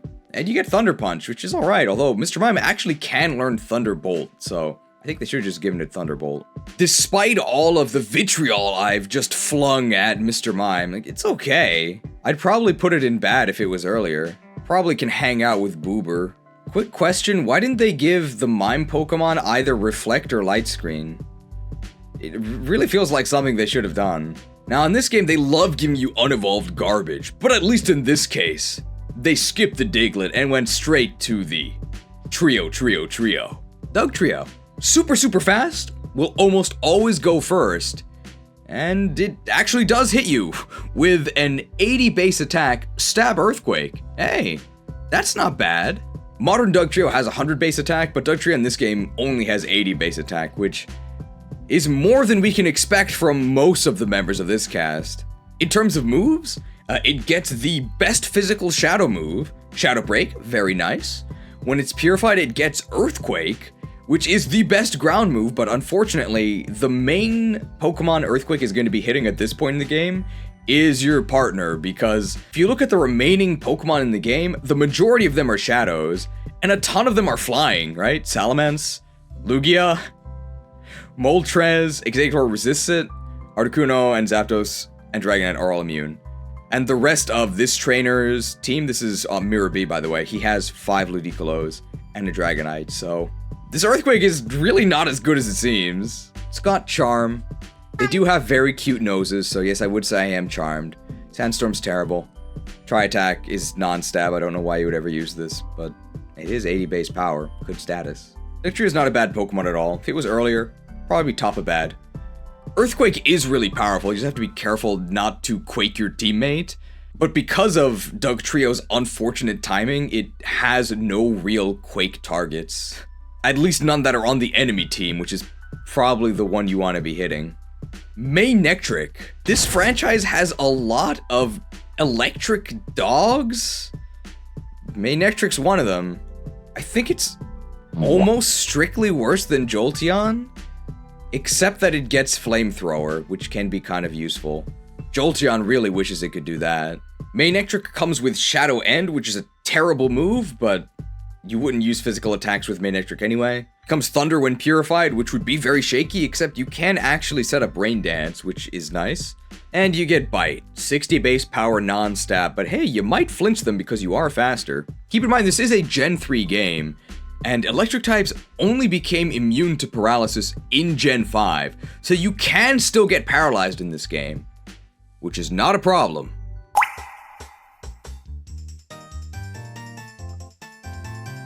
Thanks to access to Refresh. Overall, despite being great value Jolteon, it's kind of okay. If it was available at the start of Dark Isle, I'd actually probably put it near Dodrio. Pretty fast and strong. Manectric, I don't even think was used by Watson in original Gen 3. He only used it in Emerald. It's like such a forgettable Pokemon. Justice for Manectric. They'd have to really overhaul Manectric to make it usable. They'd have to give it a ton of extra stats, maybe like 100, that's a nice even number. Give it a very good defensive ability, maybe like Intimidate, so people might try experimenting with it in doubles, I guess. And then maybe like really crank up the main Ectric part of the design. And even then, I don't really think people would use it. Although they wouldn't do these buffs anyway, right? Salamence! Incredibly strong Pokemon! I don't think I need to show you the stats. You know that they're really good. For moves, we get Dragon Claw. Unfortunately, it is still special in this generation, so you can't actually use it off of Salamence's colossal physical attack, although its special attack is still 110. That's 1 point higher than Charizard, who is usually thought of as only a special attacker. You've got Dragon Dance. Of all the Pokemon in the game, this one does not need a boost. It is definitely strong enough. Aerial Ace. Pretty sad that it's your best flying stab option, but hey, never misses. You do have a zillion attack, so the enemy might still die. Salamence is really strong. It doesn't need to be any stronger, but if you were trying to goad consumers into buying a new product, maybe you could make a really flashy new Salamence form. You could give it a bunch of extra stats, maybe like 100, which would make it 700 BST. That's almost legendary. I don't really know how you would distribute it. You can put a little bit into attack, but it doesn't really need more attack. I think I would mostly make it faster. And actually, I would give it a bunch of defense that you couldn't Ice Shard it to kill it. You could still stop it by burning it with Will-O-Wisp, though. If only there was a way to counter that.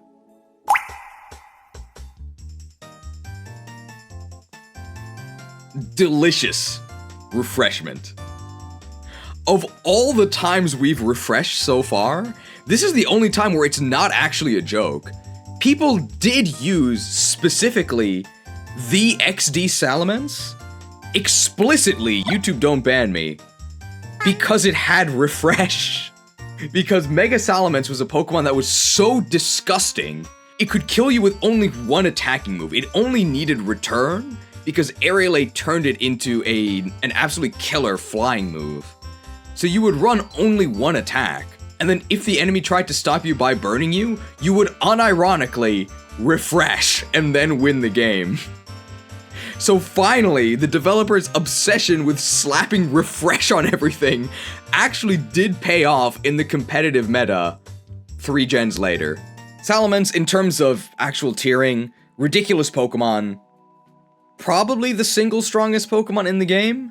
Unfortunately, it's not really in the game, so held back by availability, but I would go ahead and probably put it, depending on how early you got it, varying distances from the top. I think if you got it at the start of Dark, I would actually go ahead and put it maybe in like the middle of okay, because it is an insta-win option for the final dungeon, which is like a third of the game.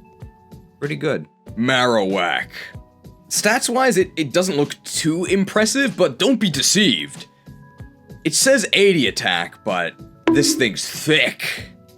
It comes with the Thick Club, which doubles not just its base attack, its entire attack stat, so it actually hits incredibly hard. The issue is that it comes at a point in the game. This is literally the third to last battle. The only remaining battles after this are Lugia and the final boss, Greevil, so you actually don't want to do tons of damage, so Marowak's kind of useless. Shadow End's terrible, but when you purify it, does get Earthquake. That's great.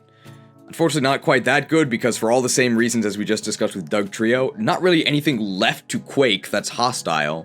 You get Sing, 55% chance to put the enemy to sleep, 45% chance to do nothing.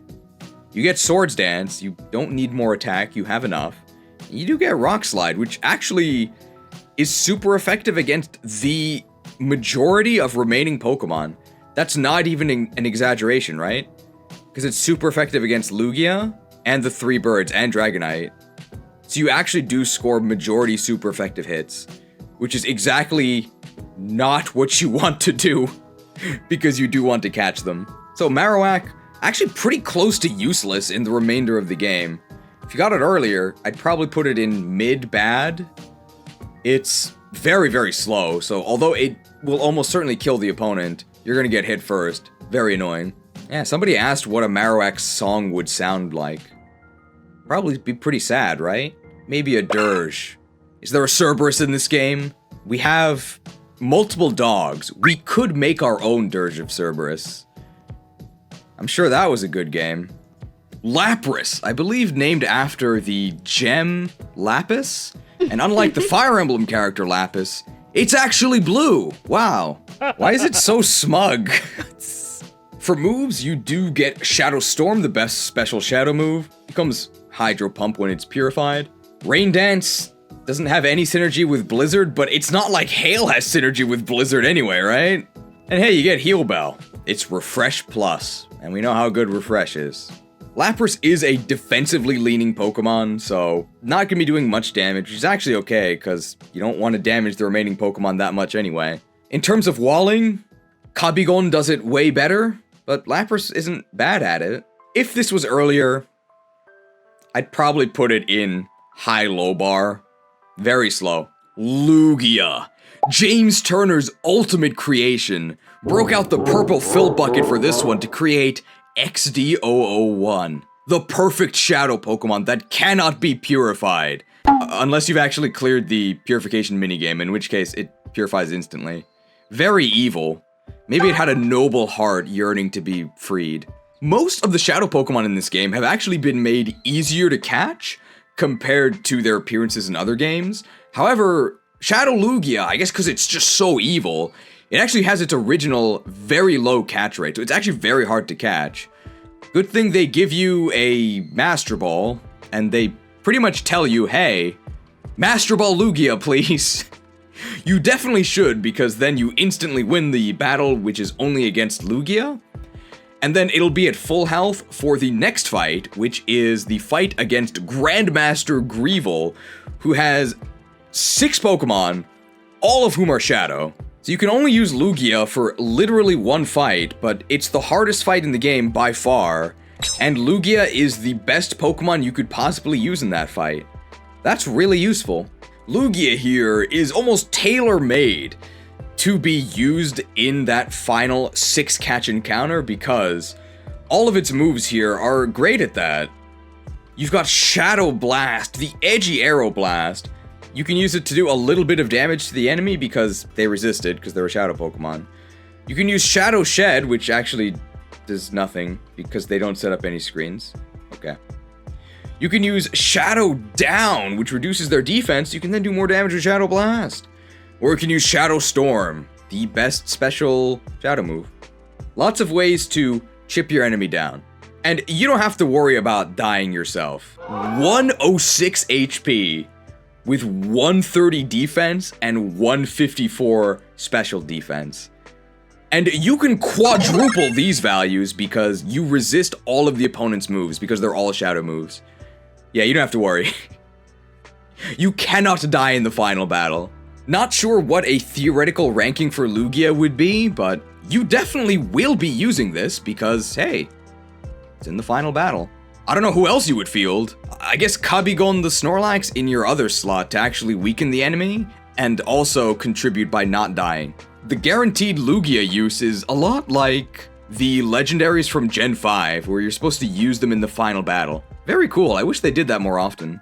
Rhydon, Moltos, Exeggutor, Tauros, Articuno, and Zapdos are all part of the final battle, And the way that snags work in XD, I guess we're mentioning this now, 9 hours in, is actually different than in Colosseum. In Colosseum, you could use snagged Pokemon immediately, but you have to actually win the battle to actually utilize your snags in XD, so these Pokemon are kind of unusable because you don't actually get them until you win the battle. However, we will talk about them because you can actually lose to Greevil and keep a Pokemon, which is normally not the case. So you can keep rematching him until you get all of his Pokemon.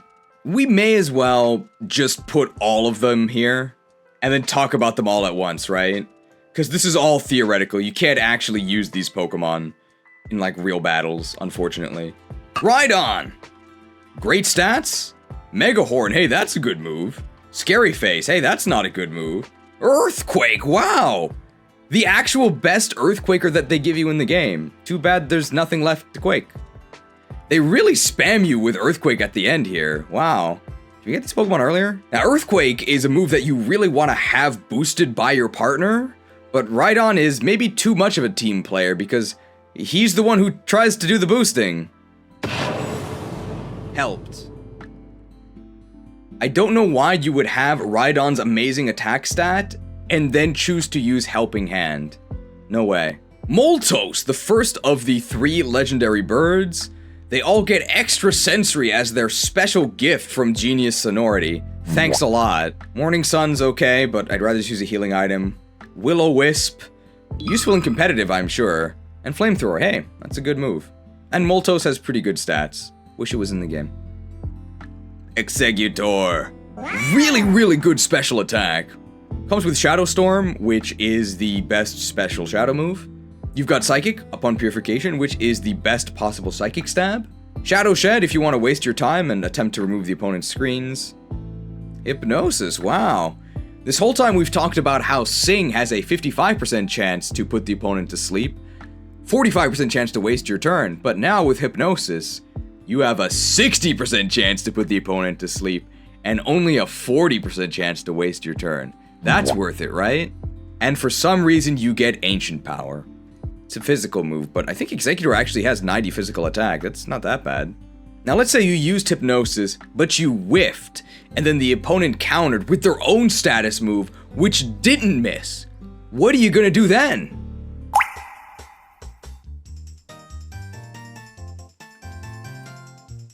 Refreshed. Tauros. Pretty good stats. Nice and fast. Good attack. Ooh, it's got Earthquake. They really wanted to make sure that Earthquake was available at the endgame. You can Tail Whip, reduce the enemy defenses by 1 before you Earthquake them? I guess? I wouldn't do that. You got Body Slam, which is probably Tauros' most famous move. Tauros and Body Slam. Name a more iconic combo. I'll wait. I won't actually wait, we're gonna keep going because we're almost done. They actually didn't know, despite the fact that Earl's Academy in Pokemon Stadium 2 tells you about the special interaction between Gen 1 moves being unable to apply secondary status if the target shared the same type as the status move. I know that sounds really confusing, but basically meant normal type Pokemon in Gen 1 could not be paralyzed by normal moves such as Body Slam. That doesn't really apply to Gen 3. If you get Body Slammed, you might actually get paralyzed. What do you do if you get paralyzed?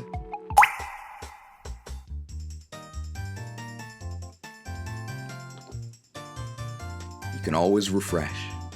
That is all 26 refreshments for Pokemon XD Gale of Darkness.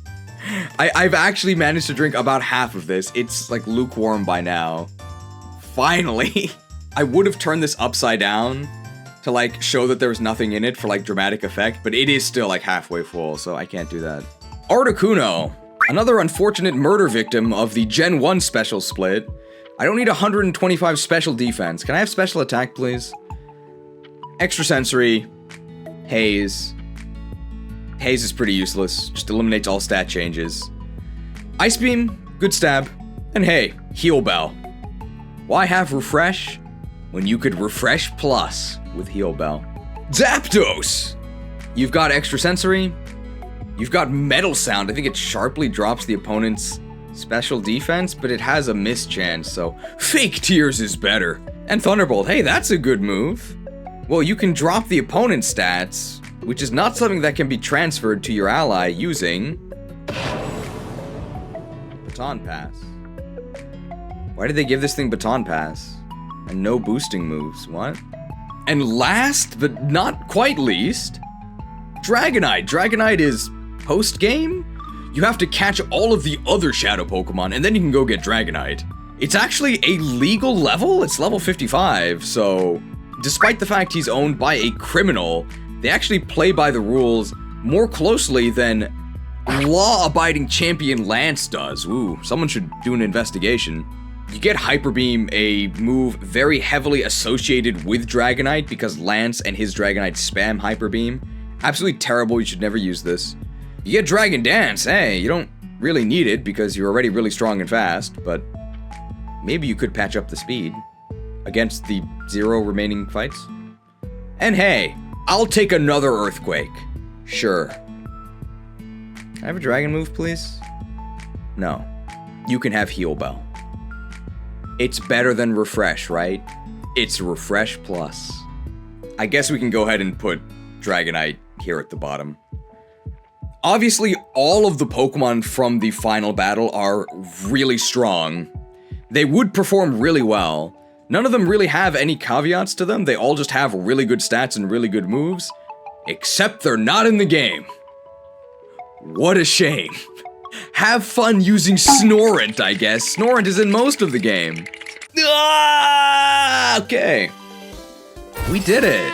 It only took us 9 hours and 20 minutes to rank all of the Pokemon available in Pokemon XD Gale of Darkness. And I never once called it Pokemon Coliseum XD because I cut all of those out of the premium edit. I think we can say, yes, this roster is worse than Pokemon Coliseum. In fact, I'd say that, oh my god, this thing's horrible! Ugh! There's a trope I really hate in the YouTube meta, where whenever somebody is doing some sort of review of something that's traditionally considered, you know, bad or underwhelming, they always have some sort of fake alcohol that they swig throughout the review to pretend that they've turned to drinking to cope with what they're seeing on screen. But I'd never do that to you, okay? I'm a creative person. Thanks for watching.